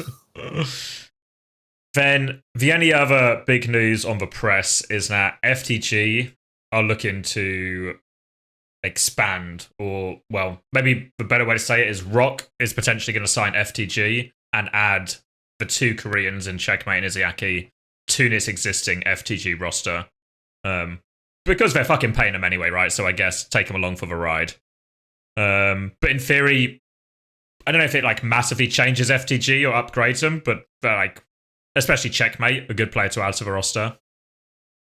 Yeah, I think it looks fine. Who's FTG's flex support? Finn. Yeah, maybe Izayaki's an upgrade over Finn. Feels like that team looks like comfortably 3rd place. But with these roster additions, I don't see them. Like I can't see this team like climbing above.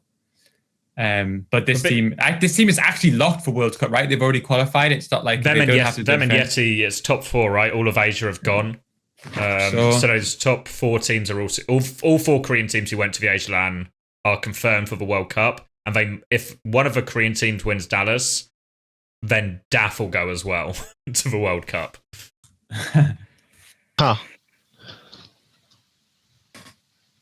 I think the big problem FTG run into is that compared to all the other Korean teams, as soon as it gets to a fucking dive map, they're in big trouble because they really don't want to play Belosria, and then every time Burner plays Winston, it's a bad time, which I guess is understandable, really. I think Burner's looked really good, but he's just not the Winston guy. They should make it though, right? Like there's a lot of Asian spots, right? Yeah, they've qualified. I guess. Well, it's already done deal. Yeah, they're qualified. Yeah. I guess it will become an interesting question of like, are FTG just like a step ahead of the EMEA and NA teams as well? Like, how many of these Korean teams actually place themselves above any of the North American or EMEA teams? I mean, I guess we'll see in Dallas, right? Yeah. I mean, that's a good test. Granted, this fuckers are going to be jet lagged, so there's actually I actually think there's a decent chance that they don't do as well as we think. Jet lag refused to scrim them. Dude, I don't think any Western team is going to scrim them at all. You have no benefit to scrimming them, and they show up the day before the tournament. I think is that how early they're pulling them out? So the match they show up the night of the day before the tournament. So it's like they show up the night before, they have a media the night before, and then they have media training the next day of media, plus like 1 or 2 scrim time. You know, they give you like 4 hours of PCs. You can get like 1 scrim in. You can so they have to travel for almost a day and a half, and then do media. They'll literally play on their PC for probably 3 to 4 hours in the 3 days leading up to the tournament. Have fun with that. They're fucked. So cooked, bro. It's so cooked. I actually think they could easily lose. No, I seriously do think it is. I'm not joking. I really do. Hell yeah. Well, we kind of saw a little bit in like NA main event stage 2, the effect of just having like a more hectic schedule or worse logistics or more shit going on can affect a team. I think they even talked about that, at like the World Cup, like as in the Blizzard World Cup last year, like the impact it had on some teams. So maybe they're fucked. And I guess really just bad form from Blizzard. I mean, not when they earlier, no? They're going to show up with playing 3 hours in the past 3 days, and then it's going to be just Western dogs with just ground tanks just sitting on point. They're simply just going to lose. They're just going to lose. I unironically shield in front of them. Yeah, no, I'm telling you. Once I saw the format, I actually think there's a good chance that they lose. I think there's a very, very high chance they lose. And they have hard matches too. They don't have free matches. One plays ENCE, who is obviously really good, and then one plays us. And I mean, we're gonna be doing like an hour flight to Dallas, so have fun. And I'm getting that shit as late as possible too. Might have to just fly on media day while we're at it. Just miss the media day. Yeah, I mean, we did that in Atlanta one time. Remember, Hunter? We showed up in Hawaii a day late, and then we told them we weren't doing media. I mean, you make it sound like you showed up like of your own volition. You were like, we just didn't want to be there. It's like, you guys like missed your flight. Like, oh yeah, we know. Yeah, the flight got canceled, but still, regardless, I wasn't there for that one. I think that's the first one, so I missed that one. Oh, okay, fair enough. Such a shame. That's where me and Masa. That's the one where I think me and Masa shared a bed in Dallas, actually. So maybe that was worse. Yeah, romance. That's nice. Well, I mean, not like that. Yeah. Totally. Thanks for clarifying. Yeah, I mean, I don't know how they take that stuff over there. They're pretty close to Russia, so I don't want to get them like taken out or anything. I want to make it clear, just for him, for his sake. Side by side, love is in the air. That's all I'm saying. All right, just for his sake, I want to make sure. Any Finns are watching, if you could clarify your country's stance on LGBT issues, that would be great for future episodes. Thank you. Yeah. But I think, unless I've missed anything egregious, have we done a tight couple of hours for all the topics? Fuck, it's a shame, because if we'd done one last week, there was a lot to talk about with the group stages, with everyone like Timeless, EXO all missing out. There could have been just like an insane banter there. I feel like it's gone, we've moved on. Those teams I feel like the Timeless one was so egregious as well now. I almost just feel bad for Timeless now, Like it's like there's been too much karmic retribution. Don't do that. No, that's just way too funny. I don't know. Feel sorry for EXO too. Not as much. Virtue signaling to it's like, we're not gonna use any of our money from these tournaments. We're not gonna make any money from these tournaments. Well, to be fair to EXO, right? They said we are not going to feature at the Esports World Cup, and they took that shit seriously. They've done everything in their power to ensure they will not be at the Esports World Cup, not even close to qualifying. You have to say the EXO players are also clearly bought into this like narrative, like they really. Is that really how it is over there? Because I don't know, like I really don't know anything about that Saudi shit. Like it kind of just doesn't pertain to me. Is it actually kind of, EXO took a stance, like a moral stance. No, but like, is it like a warranted stance, or is it like a joke of us? Like, was it needed? No jokes, bro. They were like, but he's asking you. He's asking you on. I'm asking you. Take reasonable. Yeah, was it reasonable? He's basically asking you about human rights in Saudi Arabia. Yeah, I'm you're asking over here, like in Australia? Listen, no. You think who's Saudi? I don't know all these Saudi or Saudi Arabia. Yeah, like how are these Saudi esports people? I don't know anything about them. I don't interact with them. Like, is that like a very fair stance? Like from your, understanding of how they work is what I'm asking. I can totally see the reasoning behind someone boycotting a Saudi event because of the human rights abuses. I feel like that makes total sense. That's fair. But I think the position that EXO came from when they did it was probably one of like, virtue signaling and trying to, appease to the Overwatch crowd rather than due to some actual form of protest of anything meaningful. Like it's, at the end of the day, it's like, do you think that the players on that roster didn't want to go to EWC? It's like the org posted that. I mean, the players would probably fucking leave the team, like leave the org, like the points. If those players qualified to EWC under that org, those players would have gone to EWC, just not under the org. They're trying to, right? Like, they so it's like, clearly, like, the proof is in the pudding, right? Like, are they boycotting it because they care? The players aren't even boycotting. It's just the org's Twitter account boycotting it. The org doesn't want to be represented there. The org doesn't want their name at the Esports World Cup. But again, their boycott was meaningless because at the end of the day, they're not going to be at the Esports World Cup because they're not even top 8 in Europe anymore. Like, it's over. It's that's fair. It's funny too because you could go on. Oh, I was saying, what would be an actual stance if somebody made it and then said they weren't going? You give the sport and venue. See, that would be cool, right? Like you make it and then you're like, we don't fucking stand with your shit, whatever. We're not going. Yeah, fuck off. They jumped the gun a little bit. They boycotted before they had the invite to the event. That would actually mean something, right? Like if you did it that way, that would be cool. That's not what we're about here in Overwatch. Yeah, virtue and how to signal it. That's fair. Yeah. You can imagine the charity that EXO tweeted that they were going to donate all the money to, be like, oh yes, there's like, thank God, like this organization is going to donate money, and then they must like post the check, and it was like 50 pence, it was like $2 we've donated to charity. That's awesome. So, quiz. We can quiz. Yeah. Quiz. Right, okay.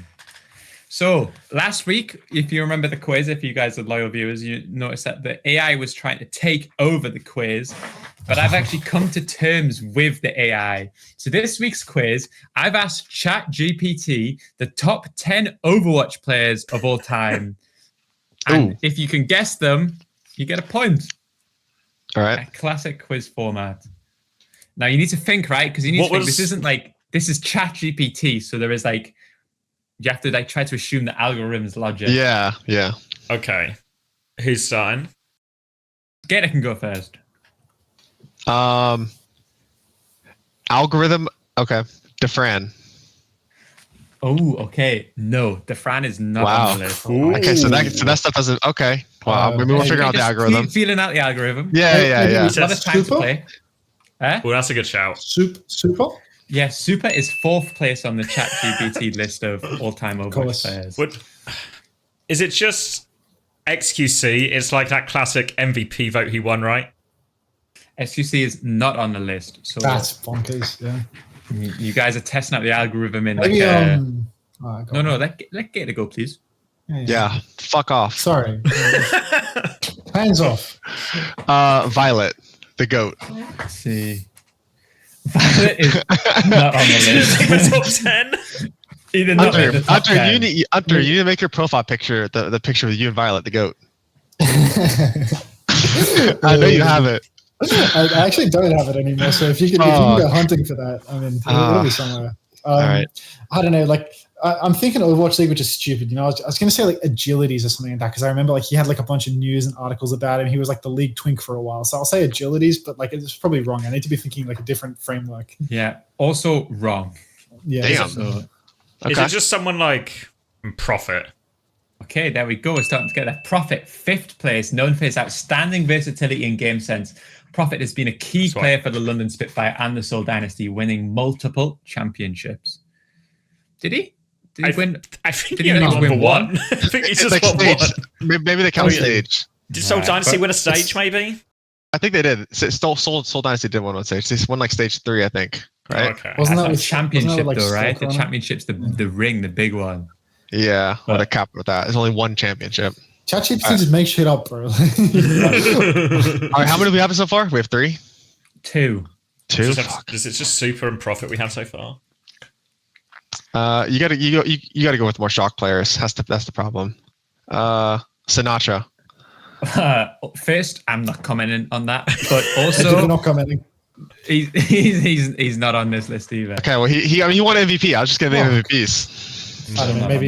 Maybe like Carpe. He's a heavy hitter. Oh, that's a good shout, actually. Yeah, Carpe #1, known for his exceptional player hits ever. game and versatility. Carpe has been a dominant force in the Overwatch League since its exception. He's the GOAT then. That checks. That checks Wins a out lot too. Then, yeah, it doesn't say anything about championships here, to be fair.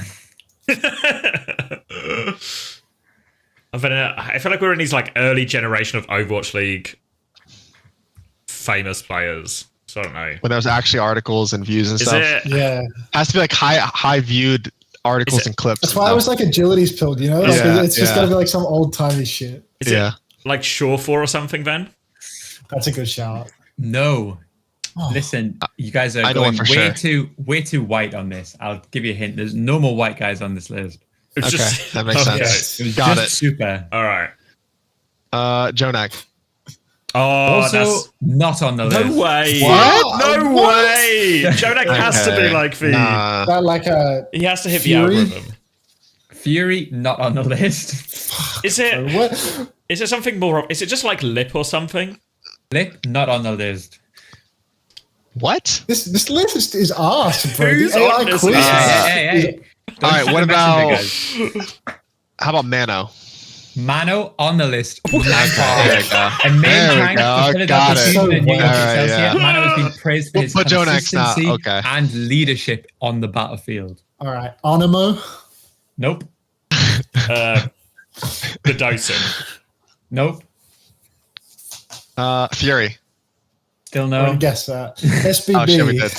Still no. Pine. Fuck, Pine. dude. No. Ah, Oh, for fuck's sake. shit is hard, bro. Fearless. Nope. Oh, fuck.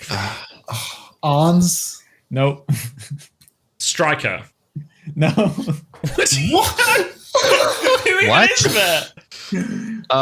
Choyobin. Nope. Gooshway. No. Leave. No. Oh, That's Smurf. No. Miro. No. Shy. No. The fuck is on this shoe? No. Haxel.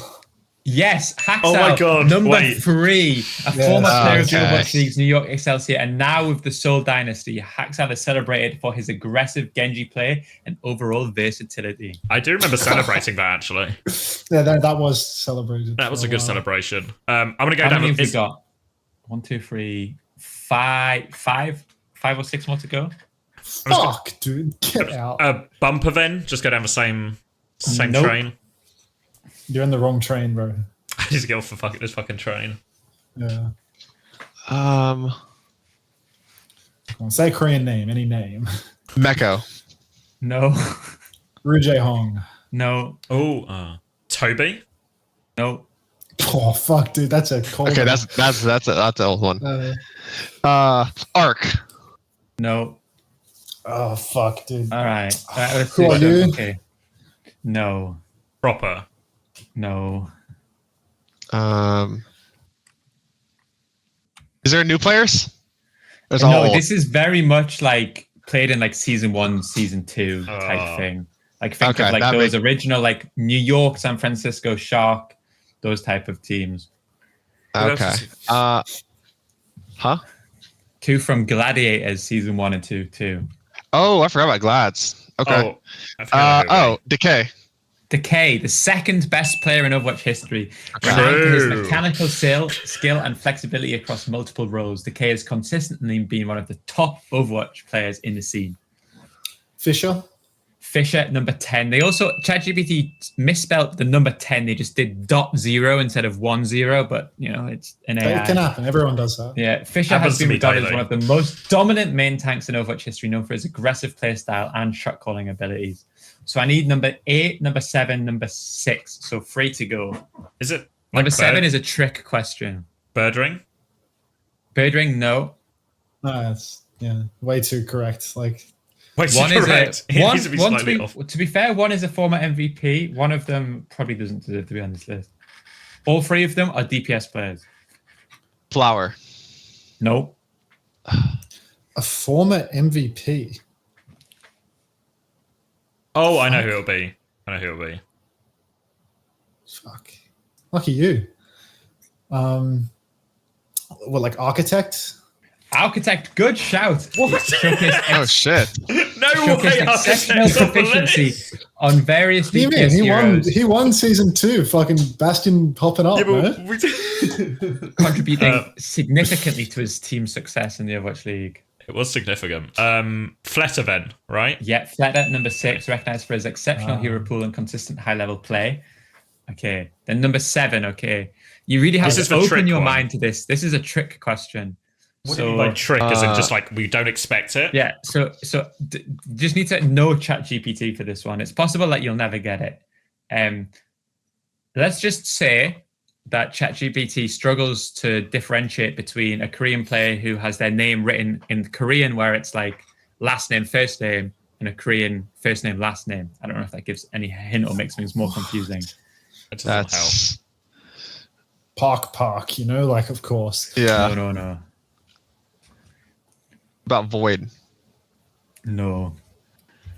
So they have like a Korean name as their name in game. No, I need to do it. I don't know. I feel like I can't do like a hint. I wouldn't know their actual name. Do you mean that like if you reverse their first name and last name, it's the name of a player who would genuinely be in a top 10 list? No, it's like let's just say if multiple articles have been written about you and your name is one way in some articles and your name is a different in other articles, it can confuse one person for 2 people. Oh, it's someone who's already on the list. Yeah. So it's just a random guess. Then Mano again? No, not Mano. Wait, so we have to get. Wait, you're saying we have to guess this a second time? Yeah. So it's one of the original 9 answers we've given. Why isn't this just a top 9 then? Why do we have to re-guess? We have to go back. Listen, okay, fuck it. I'll give it. Okay, listen. Lee Jayhawk Carpe was number 1 Overwatch player of all time, but Jayhawk Lee Carpe, he was the 7th best player of all time. He was pretty good too. Okay, so that was just never being guessed under any circumstances. Yeah, I think so. It's like if someone forgot that Carpe had already been selected, then they would have... That was the only way to get it. That's it. There you go. I'll post the image in the chat so you can bring it up on screen so you can see what ChatGPT thinks of Overwatch history. But there you go. Big Carpe made the list twice. Not only is he MVP, he's That's awesome. in the top 10 twice. You see there, .0. Doesn't this list just give you like a phenomenal indication of when our game died, though? You know, like ChatGPT, like it'll do its research online and like that's what I was thinking. Based on like the interest. Season and it's 2. Like, we're talking about like earliest era players from Overwatch League, literally season 1 and season 2, and then after that, like it was so dead. You know? Yeah. It's true. They couldn't even write an article about you. Fucked up. Womp womp.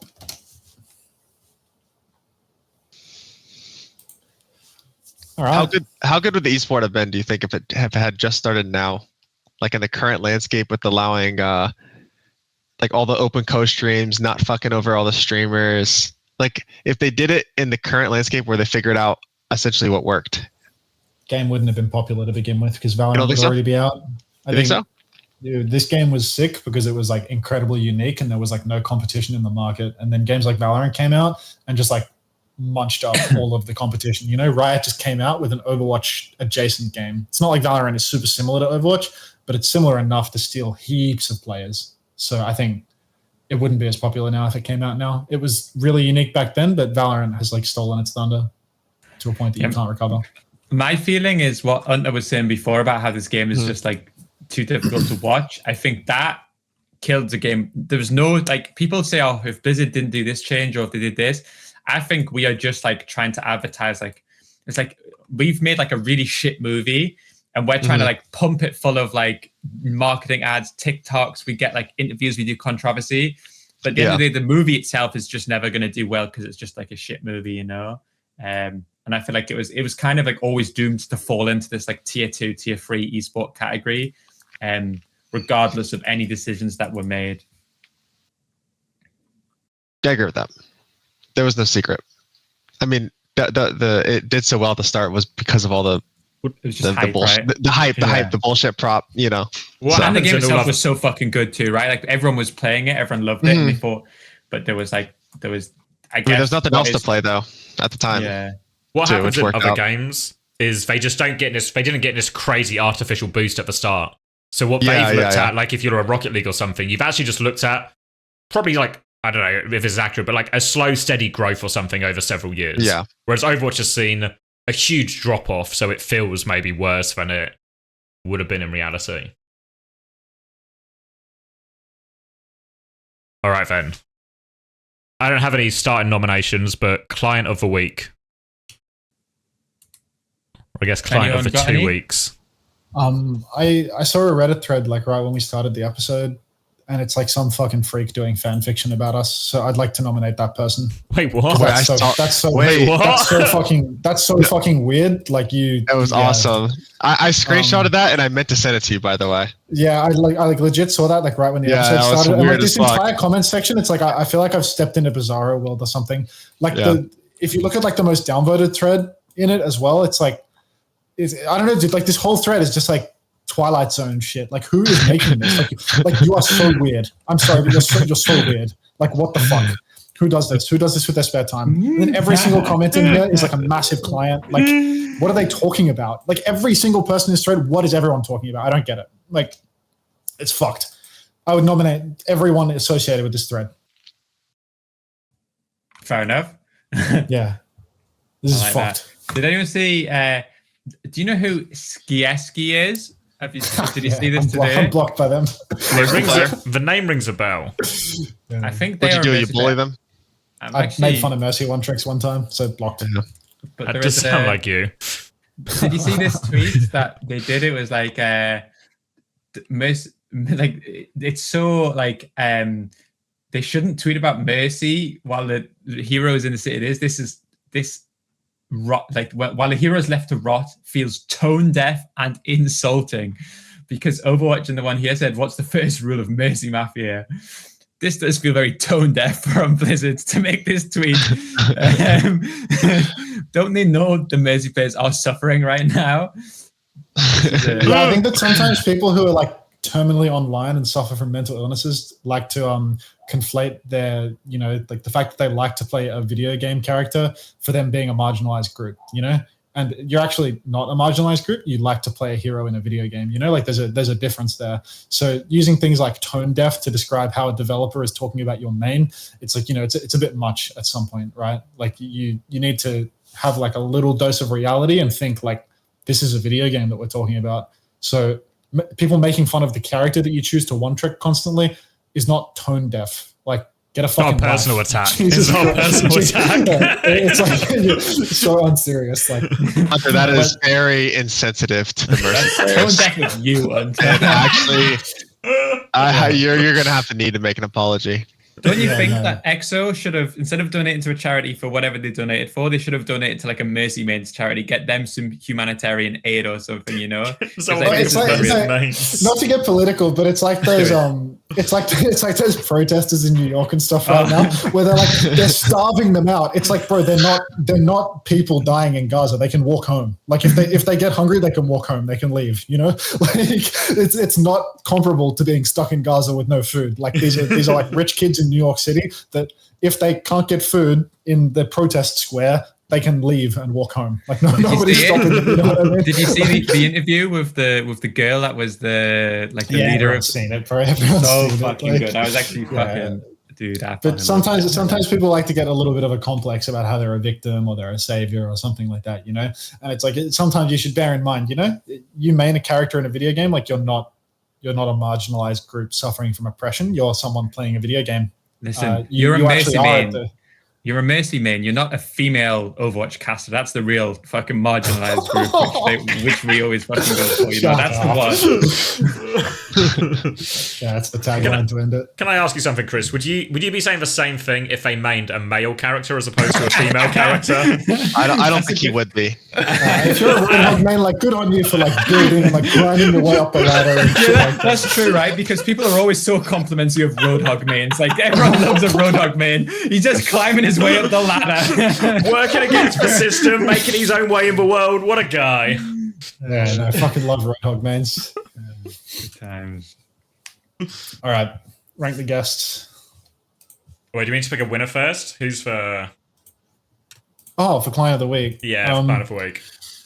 Okay, maybe Skysty is client of the week because you're not a fucking marginalized group for maining Mercy. You picked a woman. Not surprised. my bad. I mean, we already touched on it earlier that we don't know their gender, so it could have been a woman that made this Overwatch TMZ post as well. Yeah, true, but he's I counting think that on maybe it's not client behavior to make that fan fiction about us. You're just really weird. Like serial killer behavior. We'll be seeing this person very soon, I imagine. Like if anyone is a knock on their window at night. Just hello, uncomfortable. 555. I've only had one of those once before, like back in Australian Contenders, someone wrote like a fan fiction about me and a player on one of the enemy teams. And the player on the enemy team was like 15 or 16 years old. It was like literally the weirdest thing I've ever seen in my entire fucking life. And it's like the people that write this shit, it's like, I would be scared to meet you in real life, like truly. But I know I never will because you're all so fucking weird. Like you'd never step foot outdoors. But at the end of the day, it's like, what is wrong with you to think that this is okay to publish on the internet? You know what I mean? Like, it's like you're fantasizing about like a back and forth between these three losers. Like what the fuck? I'm so sorry. But the interesting thing about a fantasy is you can literally just pick anybody, the most famous, the most handsome, the most charismatic, anyone from history. You could have had Sydney Sweeney, but instead you've got the uncoachable guys. Good choice, I feel like the go-to fantasy would not just be pick people who are already famous and beautiful or athletic and pretend they were really interested in Overwatch. Would that not be like a more go-to fantasy? Uncoachable with Sydney Sweeney. Leak logs. Someone write it.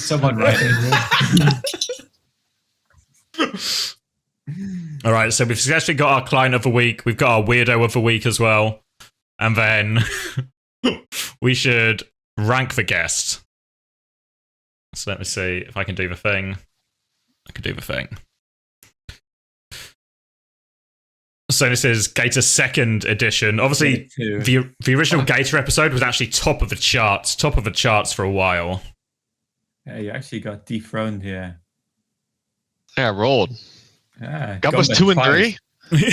Yeah, I mean, Gunba comes. All right, listen. Give me back on when I retire after Saudi. Okay. And then I'll give you number one. Just know that. I was gonna say we got to put him in the fucking can this episode. Yeah. This shit was boring as, bro. Like this is like.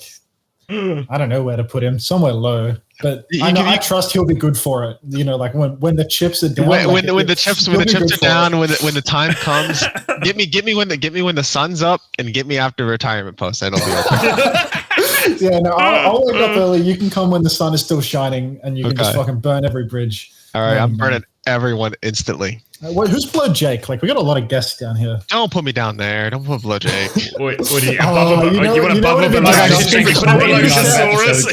vote sandwich in between two daddies. Sandwich in between two daddies. I'll take that. Split me with two daddies. All right, I'll take that. Yeah. I'll take a Danny sandwich. The viewership of the Danny episodes is unbelievable. How little of a draw Danny is. Like I thought the first one did so bad because it was like just early on. Yeah, it was pre-Gator, yeah. But then Danny 2 is like 5k less than any other episode on this list. Like people actively don't click when it's fucking Danny. Like, I feel like the episodes are always fine. Like it's never like Danny's. Yeah, like I think he's funny, but yeah, no one else seems to agree. Like, he's not a big enough name, unfortunately. Sorry, Daddy. You say Daddy? Rack Attack pulled more. I mean, Danny is a corporate drone, though. To be fair, it seems that way. Little internship, Danny. He's still in his internship. He'll forever be an intern at that company. I don't think a full-time position's opening up. Yeah, Casares has already, he's kind of got that on lock with the documents and whatnot. But who's the last one? Let me see the bottom. I don't know if you can see on the thing, but Shockwave is actually below Albert. Jesus Christ. Shockwave coming in at 19. Nothing value in that episode. Isn't this episode like 20 or something? Yeah, we did one that was just us really early on. Episode... We count that? Episode 0. No, not episode 0. Hydra's only 9? He burned like 27 bridges on that one. Did he not? That's how good the content's been, bro. The problem with Hydron is that like he can't string a coherent sentence together. So he can like burn the bridge, but he can't really like say anything funny while he does it. You know what I mean? Oh, okay, got it. You gotta have like multiple things going for you. How did McGravy get 6th though? There's something wrong with these rankings. Yeah, I think our power rankings, I don't agree with them. Yeah, these are arse, but whatever. I have more input on the rankings. You gotta let me slice Danny. If I get any say, you gotta let me slice Danny in half down there. Cut him down. You want to cut down Danny? All right. I don't know how let me scroll. Okay. All right. All that matters is that mine gets 15th. More. All that matters is if mine gets more views than Danny. That's all I care about. Beneath the floor. That's all I care about. Don't worry about that. All right. Is this the end? This is the end. This is the end. That's it. See you next week. Yeah, see you next week. Our most efficient one in fucking weeks.